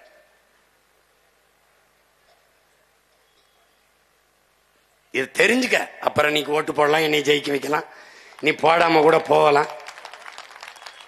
எனக்கு ஒண்ணு அதுல நட்டம் இல்ல. நான் என் பிறமை கடமையை செஞ்சுட்டு செத்து போறேன். இங்க பாரு, இது உயிர் கொல்லி. நீ குடிக்கிறது நீர் அல்ல, விஷம், நஞ்சு. அததான் அவன் சொல்றான் அந்த எழுத்தாளர். அது என்னன்னா, இது குடிக்கிற தன்மையோடு இருக்குன்னு தரச்சான்று தந்தவன் அவன். யாரா சொல்லு, குடிக்கிற தன்மையோடு இந்த நீர் இருக்குது என்று தரச்சான்றிதழ் தந்தவன் நமக்கு எவனும் இல்லை. இவன் குழந்தை நீர் சுவைக்காக இந்த பிக்சட், இங்க பாரு இதுல என்ன பண்றான், பிக்ஸி டஸ்ட்ங்கிற இந்த மந்திர தூசிங்கிற அந்த சுவைக்காக இந்த மந்திர பொடியை அதுல கலந்து அவன் என்ன செய்யற, குடிக்கும் போது தண்ணீர்ல தாக நிக்கும். தண்ணீரால் மனித உடலுக்கு கிடைக்கிற ஆற்றல் கிடைக்காது. ஏன்னா இவன் சுத்திகரிக்கிறங்கிற பேர்ல பியூரிஃபை. நம்ம அப்பா நம்மால் அவர்கள் வெள்ளிமலைன்னு ஒரு மருத்துவர், அவர் அலோபதி மருத்துவர் தான். அவர்கிட்ட போய், வெள்ளிமலை நான் தண்ணீரை சுட வச்சு குடிக்கலாமான்னு கேட்கிறாங்க. ஆழ்வார், உனக்கு என்ன பைத்தியமா, தண்ணீரை எதுக்கு சுட வைக்கிற? தண்ணீருக்குள்ள கண்ணுக்கு தெரியாத பல கோடிக்கணக்கான நுண்ணுயிர்கள் இருக்கு, அதான் தண்ணீர். அந்த தண்ணீரை குடிக்கும் போது மனித உடலுக்குள் போய் அந்த நுண்ணுயிர்கள் மனித உடலுக்கு ஆற்றலை பெருக்கி கொடுக்குது. இப்ப காய்ச்சல்னா அந்த தண்ணீரை குடிச்சாதான் அந்த காய்ச்சலை உருவாக்கிய நோயோட போய் இது சண்டை செஞ்சு குணப்படுத்தும். ஆனா தண்ணீரை சூடு பண்ணி விட்டால் அந்த நுண்ணுயிர்கள் செத்து போனால் எது போய் அந்த நோயை குணப்படுத்தும்? இந்த கேள்வியை நம்ம அப்பாட்ட கேட்டது வெள்ளிமலைங்கிற மருத்துவர். உனக்கு புரியுதுன்னு நினைக்கிறேன். இப்போ இவன் தண்ணீரை சூடு பண்ணாலே அந்த நுண்ணுயிர்கள் செத்து போயிரும்னா, இவன் பியூரிஃபை அப்படிங்கிற பேர்ல நம்மள சுத்திகரிக்கிறேங்கிற பேர்ல நல்லா கவனிச்சுக்க, பல்லாயிரக்கணக்கான இந்த நச்சு பொருள்களை போட்டு, இந்த பாரு, இந்த போத்தல் நினைக்காத, இந்த போத்தலை தயாரிக்கிறது பெட்ரோலிய மூலப்பொருள். பெட்ரோல்ல கடைசி கழிவு தான் தாரு, இந்த பிளாஸ்டிக். 162 மில்லி லிட்டர் பெட்ரோல் ஒரு போத்தலை தயாரிக்க தேவைப்படுது. பயந்துராத, நல்லா கவனி. இதுல இந்த லட்சக்கணக்கான போத்தல்களை தயாரிக்க 1800 கிலோ இந்த இதுக்கு பெட்ரோல் எரிக்க வேண்டியதுக்கு. இது 1800 கிலோ கார்பன் டை ஆக்சைடு, கரியமிலை வாயுவை, நச்சுக்காற்றை வெளியிடுது. சாதாரணமான கிடையாது. இப்ப அதுக்குள்ள இருக்க நுண்ணுயிரிகள் கொன்றதுனால தண்ணீரை நாம குடிப்போம், தாக நிற்கும். தண்ணீரால மனித உடலுக்கு கிடைக்கக்கூடிய ஆற்றல் கிடைக்காது. அதனால என்ன செய்யுதுன்னா, முட்டி வலி, சோர்வு எல்லாம் வருது, கண் பார்வையின் இழப்பு எல்லாம் வந்துருது. பிறக்கும் போதே குழந்தை புற்றுநோயோட வந்துருது. பிறந்து 3 வருஷத்துல புற்றுநோய் வருது. இது தாய்ப்பாலை தவிர எதுவும் செய்யல. புற்றுநோய்ங்கிறது புகையில சாப்பிட்டா, ஹான்ஸ் சாப்பிட்டா, பான்பராக்கு போட்டா வரும்னு நினைச்சேன். தாயின் மார்ல பால் குடிச்சதை தவிர ஒன்னும் செய்யல. இதுக்கு ஏன் வந்துச்சு? ஏன்னா நீர் விஷமாயிருச்சு, சோறு விஷமாயிருச்சு, காற்று விஷமாயிருச்சு. காரணம் யாரு? இந்த ஆட்சியாளர்கள். உனக்கு புரியுதா? இந்த சூழலில் நீ உன்னுடைய பிள்ளைகளை, பேரன் பேத்திகளை, அடுத்த தலைமுறை, நம் பரம்பரையை விட்டு விட்டு செல்ல போகிறாயா, இல்லை வாழ்வதற்கு பாதுகாப்பான ஒரு சூழலை உருவாக்கி விட்டு செல்ல போகிறாயா? இதுதான் தாய்க்கு புற்றுநோய். இங்க வர அந்த அயோக்கிய பேல 1 லிட்டர் தண்ணீர் நம்ம கிட்ட 30 காசுக்கு உறிஞ்சி எடுக்கிறான். தாமிரபரணி எல்லா நதிகளிலும் 30 காசுக்கு எடுக்கிறான். ஆனால் எவ்வளவு விற்கிறான்? 1 லிட்டர் தண்ணீரை, அதே தண்ணீரை 20 ரூபாய்க்கு விற்கிறான். கொள்ளை லாபம் அடிக்கிறான். பாத்துக்க, 30 காசு 30 ரூபாய், எத்தனை மடங்கு லாபம்னு பாத்துக்க. அதுல விண்ணூர்தி நிலையத்துக்கு வந்து தாகம்னு நீ சொன்னீன்னா 1 மடக்கு தாண்டா இருக்கும். வேணா வந்து குடிச்சு பாரு. 1 மடக்கு 20 ரூபாய். இந்த இவ்வளவு தாண்டா கொடுப்பான் அப்படின்னா முடிஞ்சிடும் 20 ரூபாய். நான் அப்படித்தான் கேட்டேன். 1 மடக்கு 20 ரூபாய். போங்கன்னு எந்த காலத்துக்கு இப்ப 40 ரூபாய்னுங்கிறேன். துறைகிட்ட கேட்டேன், எந்த காலத்துக்கு இப்ப 40 ரூபாய்னுங்கிறாப்ல. இங்க பாரு சாமி, பாரு சாமி, இதெல்லாம் என்னென்ன சாமி? நம்ம ஆத்தால பொண்ணுக்கு, அக்கா தங்கச்சிக்கு கிடைக்காத தண்ணீர் இந்த முதலாளி பயலுக்கு மட்டும் எப்படா கிடைக்குது? இந்த கேள்வியை நீ கேட்கணும்டா. எல்லா காலத்திலும் அவனுக்கு மட்டும் தண்ணீர் தட்டுப்பாடு இல்லாம கிடைக்க காரணம் என்ன? என் ஆத்தா குடத்தை தூக்கிட்டு அலைகிறா, என் அப்பே அலைகிறான், என் தங்கச்சி, என் பெரியம்மா, சின்னம்மா எல்லாரும் நாங்கள் தண்ணீரை தேடி வேட்டையாடும் போது அலைபேசியில் அழைச்சு பேசினவன எத்தனை லிட்டர் தண்ணீர் வேணாலும் அடுத்தனுடைய வீட்டில் இறக்குறானே, அவனுக்கு எப்படி வருது? இந்த கேள்விய கேட்டுட்டீனா நீ ஏன் ஆளு, இல்லைனா நீ டிவிக்கு போக வேண்டியதுதான். பாரு பாரு, இங்க பாரு, அழைச்சு பேசணும்னு வந்துருதுடா. அழைச்சு பேசணும்னு வந்துருது. கோடை காலத்துல பாரு, நல்லா கவனிடா டேய். கோடை காலத்துல தண்ணி எங்க இருக்கும்டா? கல்குவாரியில அப்படியே தேங்கி கிடக்கிற கேடு கட்ட, கேவலங்கட்ட, எலி செத்து, பாம்பு செத்து, பூச்சி செத்து, தவளை செத்து, எல்லா பறவைகளும் கழிவிட்டு கிடக்கிற அந்த கரும்பச்சையில் இருக்கிற அந்த அழுக்கு தண்ணியை சுத்திகரிச்சு கொண்டாந்து வித்துட்டு போறான். நீ தாகத்துல எதை குடிக்கிறோம், ஏன் குடிக்கிறோம் எதுவும் தெரியாம குடிச்சிட்டு வாழ்ந்துகிட்டு இருக்க. இத நானும் சொல்லலைன்னு வச்சுக்க, ஒரு வயலும் சொல்ல மாட்டேன். கேட்டுக்க கேட்டுக்க, போட்டா போடு, போடலைன்னா போ. பாரு பாரு பாரு, அடே பாரு, இதெல்லாம் எதுக்கு அப்படியே வச்சிருக்கேன்? தோண்டினவனை புதைக்க. இந்த மாதிரி எலி செத்து கிடக்கு பாத்தியா? எப்படி கிடக்கு? அப்படி கிடக்குறாப்ல. அது எப்படி குடிக்கிறாப்ல பாத்தியா? ஸ்டைலா குடிக்கிறாப்ல. தண்ணீர் இங்க சொன்னால என் தம்பி, உலகத்துல எங்க அண்ணன் மட்டும்தான் கேட்டான், நீ தண்ணீரை விற்பனைக்கு வரும்போது உலக உயிர்களின் தேவையை வெறும் மனித தேவைக்கான சந்தையாக மாற்றினார்கள் இவர்கள். இப்ப இது என்ன வருதுன்னா, நமக்கு தண்ணினா காசு கொடுத்து வாங்கி குடிச்சிட முடியுது. மற்ற உயிரினங்கள் எப்படி இந்த தண்ணீரை குடிக்கும் என்று ஒரு நொடி கூட இவன் சிந்திக்கல.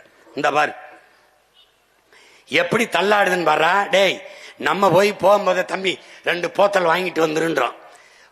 அடிச்சா குடுவில. இந்த பாரு, என் தம்பி துறை சொன்னான்ல, அணிலுக்காக எங்க அண்ணன் தான் போராடுறா அப்படின்னு. இந்த பாரா, பாரா டேய், டே பாரா எப்படி கெஞ்சுதுன்னு பாரா.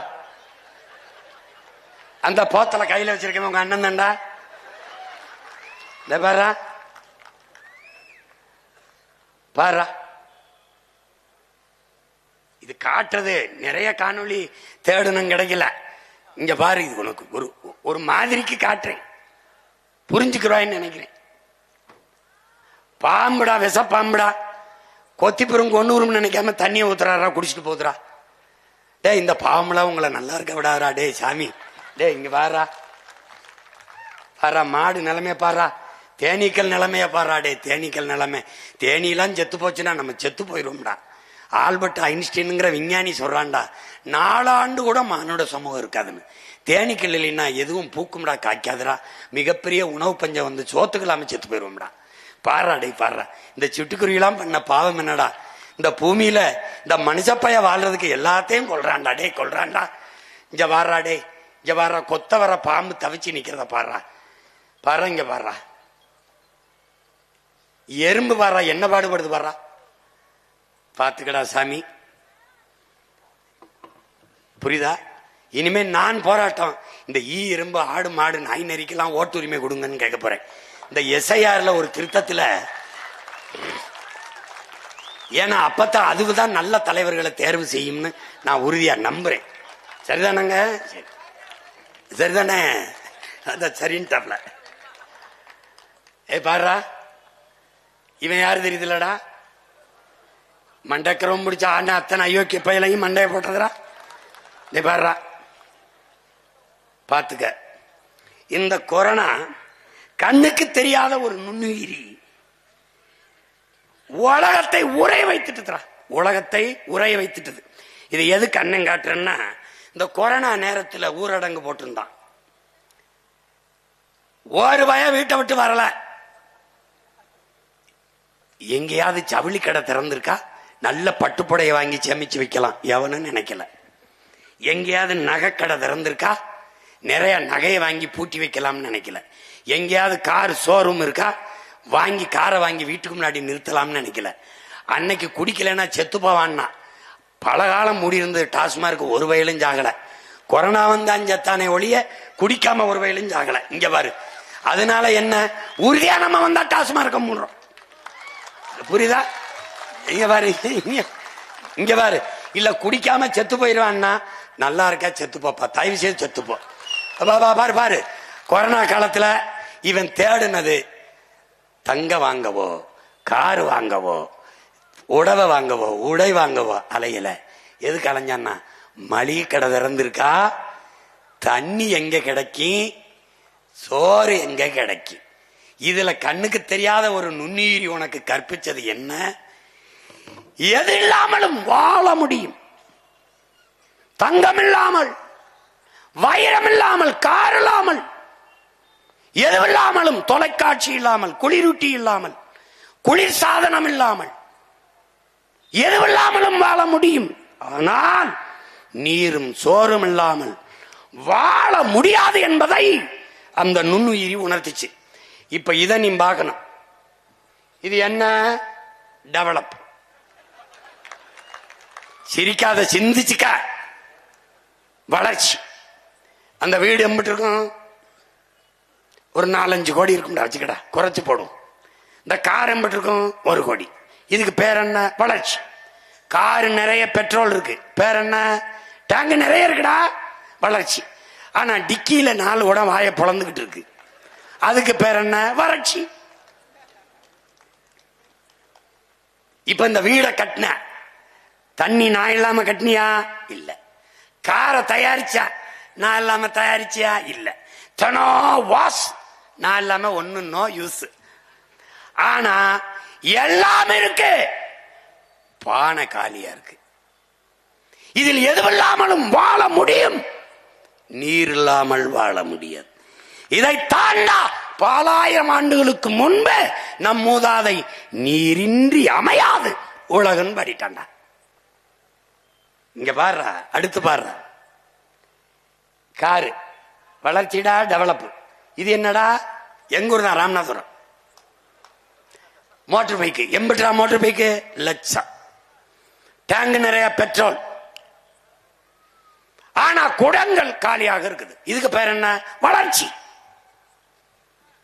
வளர்ச்சி. நீர் வேட்டைக்கு கற்கால மனிதர்களைப் போல எங்களவர்கள் கற்காலத்தில் கூட நாம் இவ்வளவு நீர் வேட்டைக்கு போல. ஏன்? நீர் இருந்தது. பாத்துக்க பாத்துக்க, இப்ப தெரிஞ்சுக்க. இதுக்கு பேர் என்னடா? சமூக சமநிலைடா, டெவலப். அடுக்குமாடி கட்டடம், குளிக்க நீச்சல் குளத்தில் தண்ணீர், பக்கத்திலே தாய்மார்கள் வெறுங்குடத்தோடு குடிக்க இல்லை தண்ணீர். பேர் என்னடா? டெவலப்டா. டேய், என் உடன் பிறந்தானே, டெவலப். இது என்னடா? டெவலப். இதெல்லாம் வளர்ச்சியில் வருகிறது. என் உடன் பிறந்தவனே, வளர்ச்சியில் வருகிறது. பாத்துக்க. செல்போன் இல்லாம, ஏசி இல்லாம, பிரிட்ஜ் இல்லாம, நகை இல்லாம, எதெல்லாம் வாழ முடியும். ஆனால் நீரும் சோறும் இல்லாமல் உன்னால் வாழ முடியாது. பாத்துக்க.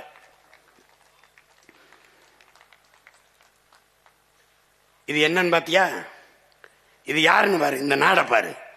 இது வெனிசுலா. இதுக்கு முன்னாடி நான் காட்டினது வெனிசுலா. சாவேஸ் அந்த நாட்டின் அதிபரை அந்த நிலத்தில் இருக்கிற எண்ணெய் கிணறுகள், அமெரிக்க எண்ணெய் கிணறுகள் வரைக்கும் என்ன பண்ணா, அரசுடைமை ஆக்கிட்டான்.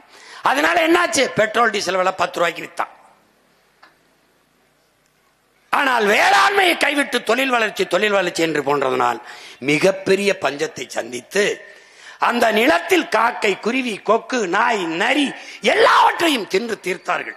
கடைசியா என்ன ஆயிடுச்சு, வறுமை. அப்ப என்ன பண்ணா, காலுக்கு கீழே பணம். அந்த காட்சி தான் முதல்ல பார்த்தா. மிதித்து மக்கள் ஓடுகிறார்கள். பணத்தை குனிஞ்சு ஒருத்தம் கூட எடுக்கல. ஏன், பயன் இல்லை. எதை நோக்கி ஓடினார்கள்? கடைகளை உடைச்சு ரொட்டி துண்டை தூக்க ஓடினார்கள். இந்த நாடு என்னன்னு நினைக்கிற? இந்த மாதிரி பணத்தை பாரா, நடந்து போறான்டா, ஒருத்தம் கூட குனிஞ்சு எடுக்கலடா. இது யாரு? இலங்கை. இவன் என்ன, 1 கிலோ ஆப்பிள் 1000 ரூபாய், 1 லிட்டர் பெட்ரோல் 5000, 1 லிட்டர் தண்ணீர் 1000. வீதிக்கு வந்துட்டான்டா, வீதிக்கு வந்துட்டான். புரட்சி, கிளர்ச்சி. என்னாச்சு? பலகாலம் அதிபராக இருந்தவன் 3 விழுக்காடு வாக்கை வச்சிருந்தவன் அனுரா திசநாயக்கா. 3 விழுக்காடு தான். சனதா விக்தி புரமணா 53 விழுக்காடு வாக்கை பெற்றது, அதிபராயிட்டான். ஏன்? கிளர்ச்சி. புரட்சியாளர் நெலின் சொல்லுகிறான், இதுவரை வாழ்ந்தது போல இனி வாழ முடியாது என்கிற நிலை உருவாகுமானால் மக்கள் தாங்களே கிளர்ந்து எழுந்து புரட்சியை முன்னெடுப்பார்கள். அந்த நிலை இந்த நிலத்தில் உருவாகும். அந்த புரட்சிக்கு இந்த மகனும் அவன் தம்பி தங்கைகளும் தலைமை ஏற்போம். இது நீ பாப்ப. இந்த மாதிரி இலங்கை இறுதியாரு. இந்த இலங்கையை நீ கவனிக்கணும். இந்த இலங்கையில ராஜபக்சே அதிபர் வீடு மக்கள் முற்றுகையிடுகிறான். விலை உயர்ந்த கார்கள் அடிக்க வைக்கப்பட்டிருந்தது. என் உடன் பிறந்தானே ஒருவன் கூட காரை எடுத்துக்கிட்டு போல. காருக்கு தீ வச்சு கொளுத்திட்டு போனான். ஏன்? அவனுக்கு வேண்டியது கார் அல்ல, நீரும் சோறும். இத தெரிஞ்சுக்க. இங்க பாரு யாருன்னு. இவர் யாருன்னு பார்த்தாடா, பங்களாதேஷ் வங்க தேசத்தின் தந்தை முஜிபுர் ரஹ்மான். இந்தியாவில் இருந்து பாகிஸ்தான் விடுதலை, பாகிஸ்தான் இருந்து பங்களாதேஷ். காரணம் என்ன? இந்தியாவிலிருந்து பாகிஸ்தான் ஒரே மதம், ஓர் இறை, ஒரே வழி, நபிகள் நாயகத்தின் மொழி. பாகிஸ்தான் இருந்து பங்களாதேஷ் தனி நாடு. ஏன்? உருது ஆட்சி மொழி, அதிகார மொழி.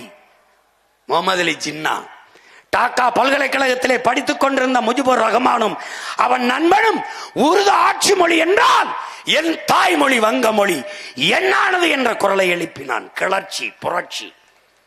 தனி நாடு. மொழியின் அடிப்படையிலே, மொழி இனம் அடிப்படையிலே தேசம்.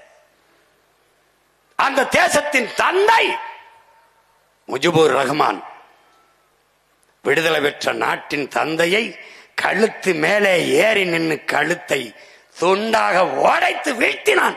காரணம் கிளர்ச்சி, பொருளாதார வீழ்ச்சி, பின்னடைவு. இலங்கையில் வந்தது, வெனிசுலாவில் வந்தது, வங்கதேசத்தில் வந்தது, இன்று நேபாளத்தில் வந்தது, நாளை இங்கு வராது என்று யார் இதிலே உறுதி தர முடியும்? பாருங்கள் கிளர்ச்சி. வாழ முடியாது என்ற சூழல் வந்தால் கிளர்ச்சி. அந்த நிலைக்கு போவதற்கு முன்பு இனமான முக்க என்னுயிர் சொந்தங்கள் தெளிந்து அறிந்து கிளர்ந்து எழ வேண்டும் என்பதுதான் உங்கள் பிள்ளைகள் எங்களின் விருப்பம். அதற்காகவே இது போன்ற கருத்தியல் கூட்டங்கள், மாநாடுகள். நிலத்தடி நீர், இங்கே பேசிய நம்முடைய அப்பா கல்லு நல்லசாமி அவர்கள் குறிப்பிட்டார்கள். நிலத்தடி நீர் என்பது மனிதர்களுக்கானது அல்ல. நம்முடைய தந்தை பெரிய தகப்பன் நம்மாழ்வார் அவர்கள், நீர் பூமிக்கு மேலே தேங்கி இருக்கிறது மனித பயன்பாடு, பூமிக்கு உள்ளே இருப்பது மரங்கள், செடி கொடி, தாவரங்களுக்கானது. பாரு, நீ இப்ப எத்தனை ஆயிரம் அடிக்கு குழி போடுற பாரு, எத்தனை ஆயிரம் அடிக்கு உள்ள போகுது பாரு. 100 அடியில் 1000 அடிக்கு கீழே துளையிட்டு நீ நீரை உறிஞ்சி எடுக்கிற. ஆனால் இந்த மரங்கள் 1000 அடிக்கு கீழே, 400 500 அடிக்கு கீழே வேற இறக்கி நீரை எடுத்துக்கொண்டு வர முடியுமா? ஏன் சிந்திக்கவில்லை? ஏன் 1000 அடிக்கு கீழே போகிறாய், நீரை உறிஞ்சி கொண்டு வருகிறாய். பார், அங்கே பனை, தென்னை 1000 அடிக்கு கீழே போய் நீரை உறிஞ்சி கொண்டு வருகிற வாழக்கூடிய ஆற்றல் பெற்ற பனை கழுத்து முறிஞ்சு சாகிறது என்றால் 1000 அடிக்கு கீழே தண்ணீர் இல்லை என்பதை உணர்த்தது. உன் நிலம் பாலைவனமாய் கொண்டிருக்கிறது என்பதை உணர்த்துகிறது. அதுக்கு பாரு, 1000 அடிக்கு கீழே போய் தண்ணீரை உறிஞ்சும் போது கடல் நீர் மட்டத்துக்கு கீழே நீ போயிடுற. அப்ப கடல் நீர் உள்ள வந்துருது, நிலத்தடி நீர் எல்லாம் உப்பாயிருது, ஒன்றுக்கும் பயன்படாத ஆயிருது. அப்ப 1000 அடிக்கு கீழே உறிஞ்சு கடல் நீர் பூமிக்குள்ளே புகுந்து விட்டால் எதற்கும் பயன்படாது. இங்கே பார், நம்முடைய மூதாதை இளங்கோவடிகள் முல்லையும் குறிஞ்சியும் முறைமையில் திரிந்தால் நல்ல இயல்பளந்து நிலம் நடுக்குவிற்று பாலை எனும் படிமம் கொள்ளும் என்று பாடுறார். முல்லை என்ன செய்யற? காடுகளை எல்லாம் அழிச்சிடுற. குறிஞ்சி மலையெல்லாம் நொறுக்கிற, கல்குவாரி. அப்ப நிலம் என்ன ஆயிருது? பாலை எனும் படிமம் கொன்றது. புரியுதா? எந்த உயிரினமும் வாழக்கூடிய வாய்ப்பு இல்லாது பூமி மாறிடுது. ஆக்குறது யாரு? நீதான். இப்ப கடைசிக்கு எங்க வர்றான்? இதுவரை நான் பேசினேன் அண்ணன், இப்ப நம்ம எல்லாருடைய ஆத்தா பேசுறா. யாரு? தண்ணீர். உலக உயிர்களின் மாதா, உலக உயிர்களின் தாய், எல்லா உயிருக்கும் பாலூட்டிய நம் பெருந்தாய் பேசுறா. தண்ணீரின் கண்ணீர் என்ன சொல்றா? என்னரும் பிள்ளைகளே, என்னருமை செல்வங்களே, எல்லாருக்குமாகத்தான் நான் பூமியிலே மழையாக விழுந்தேன், தூய நீராக விழுந்தேன். அதை நீ என்னவாக்கி வச்சிருக்கிறாய் பார். இது என்ன நினைக்கிற? இது ஆறுல, காவிரி ஆற்றில் அவன் திறந்து விட்ட தண்ணீடாடே. பாரா ஒரு தடவை என்ன செய்யறான்? ஆலை கழிவுகளை, சாய கழிவுகளை சேர்த்து வைக்கிறான். நமக்கு தண்ணீர் திறக்கும் போது அதோட சேர்த்து திறக்கிறான். எப்படி வருது பாரு. இந்த நீரை நதி எங்கும் ஓட விட்டு அந்த நீரை நிலத்தில் பாசனத்துக்கு பயன்படுத்தினால் இந்த நீர் நஞ்சு.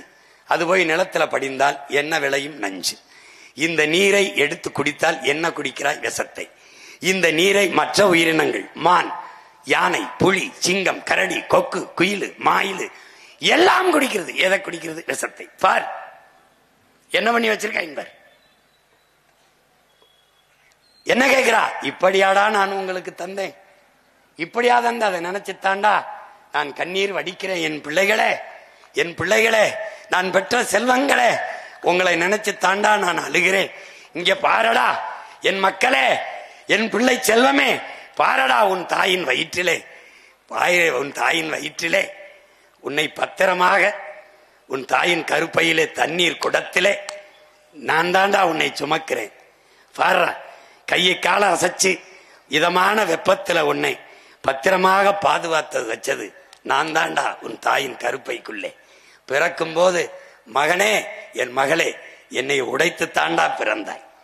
அந்த குடத்தை, உன் தாயின் பனி குடத்தை உடத்தை தாண்டா பிறந்தாய். பிறந்த உடனேயே நான் தாண்டா உன் உடலில் ஒட்டி இருக்க அழுக்கை துடைத்து குளிக்க வச்சேன். பாரா, பாரா நான் பெற்ற மகனே, பார், நான் தாண்டா உன்னை குளிக்க வச்சேன். உன் தாயின் மாறல முதன்முறை பசிக்கு பால் உடித்தாயடா, பால் நான் தாண்டா. வெள்ளை நிறத்தில் உன் தாயின் மார்பு வலியே பாலாக வந்து பசிதித்தவள் நான் தாண்டா. பாரடா, பாரடா நான் பெற்ற மகனே, பாரடா, பார், உன் தாயின் மாறில் பால் நான் தான். பார்,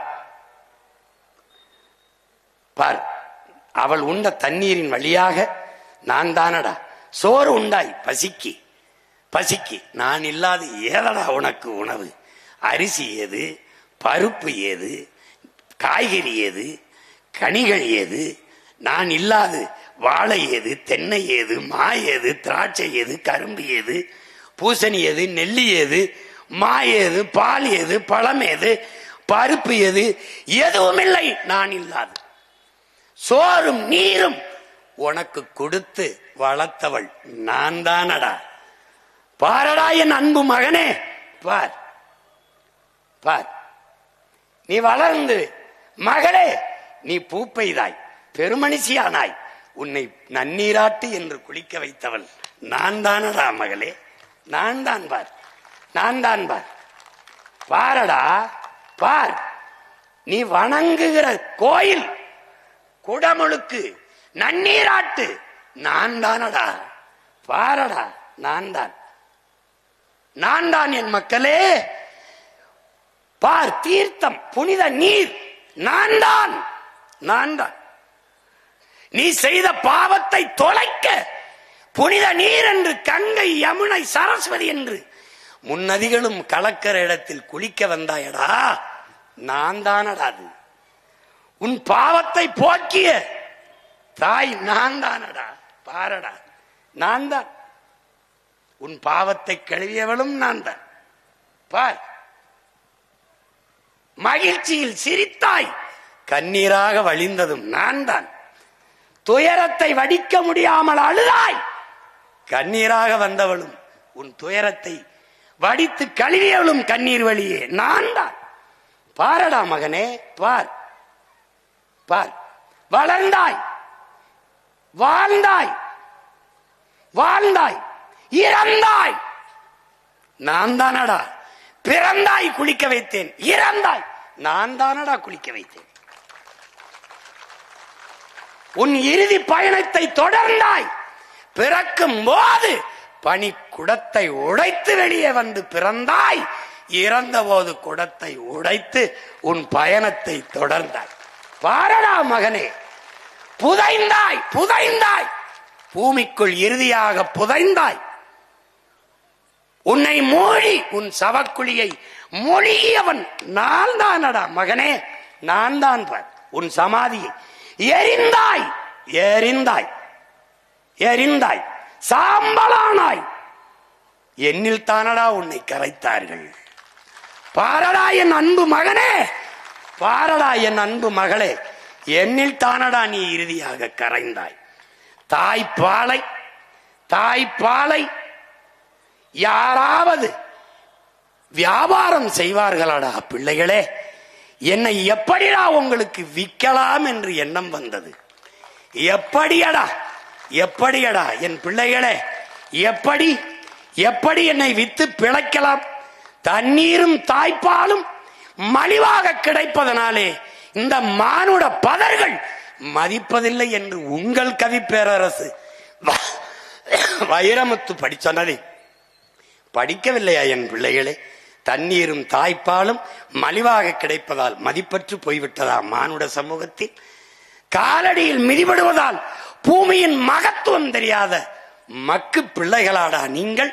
என்னரும் பிள்ளைகளே, பாருங்கள், இப்படி ஒரு நாள் நான் மறைந்து வறண்டு இல்லாது போனால் என்னரும் செல்வங்களே, உங்கள் நிலை என்னடா? நிலம் மறண்டு, ஏரி குளம் மறண்டு, மரம் மட்டையெல்லாம் பட்டு வாடி நீரற்ற நிலமாகி சோறும் நீரும் இல்லாது எப்படியடா என் பிள்ளைகளை வாழ்வீர்கள்? எப்படி எப்படி வாழ்வீர்கள்? பார், நீருக்கும் சோறுக்கும் நீங்கள் கையேந்தி நிற்கிற நிலைமையை பார்த்துத்தான் உங்கள் தாய், உங்களை பெற்றவள், பல கோடி ஆண்டுகளாக உங்களுக்கு நீரும் சோறும் கொடுத்து வளர்த்த தாய் நான் நான் நான் என் அன்பு மக்களே, கண்ணீர் வடிக்கிறேன், கண்ணீர் வடிக்கிறேன். இது தண்ணீரின் கண்ணீர் அல்ல என் பிள்ளைகளே, உங்களை பெற்று பாலூட்டி வளர்த்த தாயின் கண்ணீர் என்று நம் தண்ணீர் தாய் கண்ணீர் வடிக்கிறாள் என் உடன் பிறந்தார்களே. பாருங்கள், பாருங்கள், இங்கே பார், உன் பாட்டன் உன் தாத்தன் அருவியிலே ஆறிலே நீரை குடித்தான், உன் அப்பன் உன் பெரியப்பன் ஏரி குளத்திலே குடித்தான், கிணத்திலே குடித்தான், நீங்கள் போத்தலிலே குடிக்கிறீர்கள். வருங்கால உங்கள் பிள்ளைகள் எதை குடிப்பார்கள்? நான் பெற்ற மக்களே, பாருங்கள், பாருங்கள், ஒரு சொட்டு தண்ணீருக்கு எதை குடிப்பார்கள்? ஒருவேளை மூத்திரத்தை குடிப்பார்களா? மூத்தரத்தை, அந்த மூத்தரம் கூட என்னைய குடித்தாத்தானே என் அருமை பிள்ளைகளே வரும். வரும். பார் பார், சோறு தந்தது நான், நீரு, வயிறு, உயிர், வாழ்க்கை. நன்றாக கவனி, நன்றாக கவனி. நீரு, சோறு, வயிறு, உயிர், வாழ்க்கை எல்லாவற்றையும் தந்தது நான் தான். என்னை ஏன் என் பிள்ளைகளை மறந்தீர்கள்? என்னை ஏன் மறந்தீர்கள்? ஏன்? இதெல்லாம் நான் இல்லாது வாழ்க்கை இல்லை என்று என்றைக்கு அறிகிறீர்களோ, அறிவீர்களோ, அறிவு வருமோ அன்றுதான் என் அருமை உங்களுக்கு தெரிய வரும். அன்றுதான் என் அருமை உங்களுக்கு தெரிய வரும். ஒவ்வொரு என் துளியும் உயிர் துளி, பல்லுயிர்க்கும் பகிர்ந்தளி, நீரின்றி அமையாத உலகு, அதை நினைவில் நிறுத்தி பழகு. என் அன்பு பிள்ளைகளே, நினைவில் நிறுத்தி பழகு, நினைவில் நிறுத்தி பழகு. தண்ணீரின் மாநாட்டை உங்கள் மகன் என் தண்ணீர் தாயின் கண்ணீரோட முடிக்கிறேன், கண்ணீரோட முடிக்கிறேன். நன்றி, வணக்கம். நீரின்றி அமையாத உலகு, அவள் பிள்ளையின் ஆட்சியிலே தண்ணீர் விற்பனைக்கு அல்ல, தண்ணீரின் தேவையில் தண்ணீரை அடைவேன். தூய குடிநீரை என் நாட்டு மக்களுக்கு நான் தூய குடிநீரை சரியாக, சமமாக, இலவசமாக விநியோகம் செய்வேன் என்ற உறுதியை என் தண்ணீர் தாயின் மீது ஆணையிட்டு, கரிகால் பெருவளத்தான் காலடி சுவடு மேலே ஆணையிட்டு உறுதி ஏற்கிறேன். நன்றி, வணக்கம். தமிழ் தாய் வாழ்க, தலைவர் பிரபாகரன் வாழ்க. புரட்சி எப்போதும் வெல்லும். நம் வெற்றி நாளை எதை சொல்லும். நம் இலக்கு ஒன்றுதான், இனத்தின் விடுதலை. இனம் ஒன்றாவோம், இலக்கை வென்றாவோம். தமிழ் தாய் வாழ்க, தலைவர் பிரபாகரன் வாழ்க. நாம் தமிழர். அந்த பாட்டை என் போடல, இப்படி ஓரம் போகும்போது பாட்டு போடணும் இல்லையா? போடல, பேத்துக்கிறேன். அருமை உடன் பிறந்தார்களே, தஞ்சை மண்டலத்திலே 2026 சட்டசபை தேர்தலிலே போட்டியிடுகிற 15 வேட்பாளர்களை தண்ணீரின் மாநாட்டில் கரிகால் பெருவளத்தான் பெருமரவன் நம்முடைய பாட்டனின் ஆட்சியோடு வாழ்த்துக்களோடு களத்திலே உங்கள் அன்பு மகன் இருக்கிறேன். உங்களை எல்லாம் நம்பித்தான் வேளாண் பெருங்குடி மக்கள் நிறைந்து வாழ்கிற இந்த நிலத்தில் வேளாண் சின்னத்தை கையில் ஏந்தி வருகிற உங்கள் மகன் இந்த நிலத்திலே என்னுடைய பிள்ளைகளை, வெற்றி வேட்பாளர்களை களத்திலே நிறுத்துகிறேன். யாரை நம்பி? உங்களை நம்பி, உங்களுக்காக. என்னுடைய ஆறுயிர் இளவல், இளைய தலைமுறை புரட்சியாளர்களில் ஈடு இணையற்ற களப்பலியானன் என் அன்பு இளவல், நாம் தமிழர் கட்சியின் எழுச்சிமிக்க தளபதி, என் உயிர் தம்பி இடும்பைவனம் கார்த்திக் அவர்கள் வேதாரண்யம் சட்டமன்ற தொகுதியிலே போட்டியிட்டு வெற்றி பெறுவார்கள் என்று உறுதியாக நான் நம்பி களத்திலே நிறுத்துகிறேன். புரட்சி வெல்லட்டும். அடுத்ததாக கீழ்வேலூரிலே தனித்த பேராற்றல் கொண்ட பெருமகள் என்னுயிர் தங்கை கார்த்திகா அவர்களை கீழ்வேலூர் தொகுதியிலே வெற்றி வேட்பாளராக என்னுயிர் தங்கையை களத்திலே நிறுத்துகிறேன். வாழ்த்துக்கள். புரட்சி வெல்லட்டும். நாகப்பட்டினத்திலே நம்முடைய தாய்மாமன் தமிழ் முழக்கம் சாகுல் ஹமீத் அவர்களுடைய அன்பு மகள் ஃபாத்திமா ஃபர்கானா அவர்களை வெற்றி வேட்பாளராக களத்திலே நிறுத்துகிறார். புரட்சி வெல்லட்டும். அடுத்ததாக மயிலாடுதுறையிலே என் ஆறுயிர் இளவல், இயற்கையின் மீது தீரா பெருங்காதல் கொண்ட என்னுடைய தம்பி, ஆக சிறந்த சூழியல் பற்றாளன், என்னுடைய தகப்பன், பெரிய தகப்பன் நம்மாழ்வார், என்னுடைய அன்பு இளவன் செந்தமிழன் அவர்களுடைய வழியிலே நடக்கக்கூடிய என் உயிருக்கினிய இளவல் காசிராமன் அவர்களை மயிலாடுதுறையில் வெற்றி வேட்பாளராக நிறுத்துகிறேன். திருவாரூரிலே அன்பிற்கினிய தங்கை அஸ்வினி அவர்களை வெற்றி வேட்பாளராக நாம் தமிழர் கட்சி களத்திலே நிறுத்துகிறது. அடுத்ததாக நன்னிலத்திலே தேன்மொழி திலீப்குமார் அவர்களை களத்திலே நிறுத்துகிறேன்.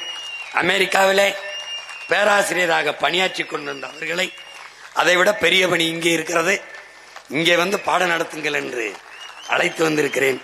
அவர்களை வெற்றி பெறச் செய்வீர்கள் என்று உறுதியாக நம்பி களத்திலே நிறுத்துகிறேன். புரட்சி வெள்ளட்டும். அடுத்ததாக திருத்துறைப்பூண்டியில தங்கை வினோதினி அவர்களை வெற்றி வேட்பாளராக களத்திலே நிறுத்துகிறேன். அடுத்ததாக மன்னார்குடியில் மனிதநேய மருத்துவர், நம் எல்லோருடைய இதயங்களுக்கும் இனிப்பான மாமனிதர் நம்முடைய ஐயா பாரதி செல்வன் அவர்களை மன்னார்குடியிலே வெற்றி வேட்பாளராக நிறுத்துவதில் பெருமகிழ்ச்சியும் பெருமையும் அடைகிறேன். அடுத்ததாக தஞ்சாவூரிலே அருந்தமிழ் புலவர் தமிழ் சேரனார் அவருடைய மகன் நம்முடைய ஐயா பெருந்தமிழர் நம்முடைய ஐயா தமிழ் திரு கிருஷ்ணகுமார் அவர்களை தஞ்சைக்கு வேட்பாளராக தஞ்சை மண்ணிலே நிறுத்துகிறேன். அடுத்ததாக ஒரத்தநாடு சட்டமன்ற தொகுதியிலே என் அன்பு இளவல் திருமுருகன் அவர்களை, திரையில்தான் நடிப்பான், வாழ்க்கையில் மக்களுக்கு சேவை செய்ய ஒவ்வொரு நொடியும் துடிப்பான், என் அன்பு இளவலை ஒரத்தநாடு சட்டமன்ற தொகுதியின் வெற்றி வேட்பாளராக களத்திலே நிறுத்துகிறேன். அடுத்ததாக பட்டுக்கோட்டையில் மதிப்பிற்குரிய தம்பி கண்ணன் அவர்களை வெற்றி வேட்பாளராக அறிவிப்பதில் பெருமையும் மகிழ்ச்சியும் அடைகிறேன். சிங்கப்பூர்ல இருந்து வந்திருக்காப்ல தேர்தலில் போட்டியிடுறது. அடுத்ததாக கும்பகோணத்திலே என் ஆறுயிர் இளவல் வழக்குரைஞர் ஆனந்த் அவர்களை கும்பகோணம் சட்டமன்ற தொகுதியின் வெற்றி வேட்பாளராக அறிவிப்பதில் மகிழ்ச்சியும் பெருமையும் அடைகிறேன்.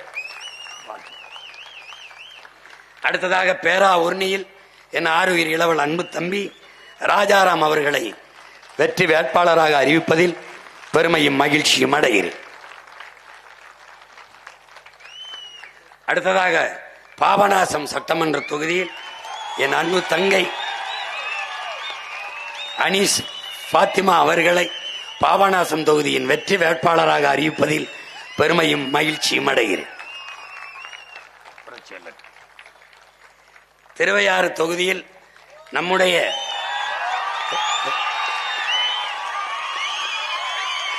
தமிழினத்தின் அறிவியலின் அடையாளமாக இருக்கிற இளம் விஞ்ஞானி என் ஆறுயிர் தம்பி வீரத்தமிழர் முன்னணியின் மாநில ஒருங்கிணைப்பாளர் செந்தில்நாதன் அவர்களை திருவையாறு தொகுதியின் சட்டமன்ற வேட்பாளராக அறிவிப்பதில் பெருமையும் மகிழ்ச்சியும் அடைகிறேன். இந்த வேட்பாளர்கள் நாம் தமிழர் கட்சியின் வேட்பாளர்கள் அல்ல, இந்நாட்டு மக்களின் உங்களின் வேட்பாளர்கள், தமிழர்களுக்கான வேட்பாளர்கள். எங்களின் வெற்றி என் கட்சியின் வெற்றி அல்ல, இந்த இனத்தின் வெற்றி, தமிழ் பேரினத்தின் வெற்றி,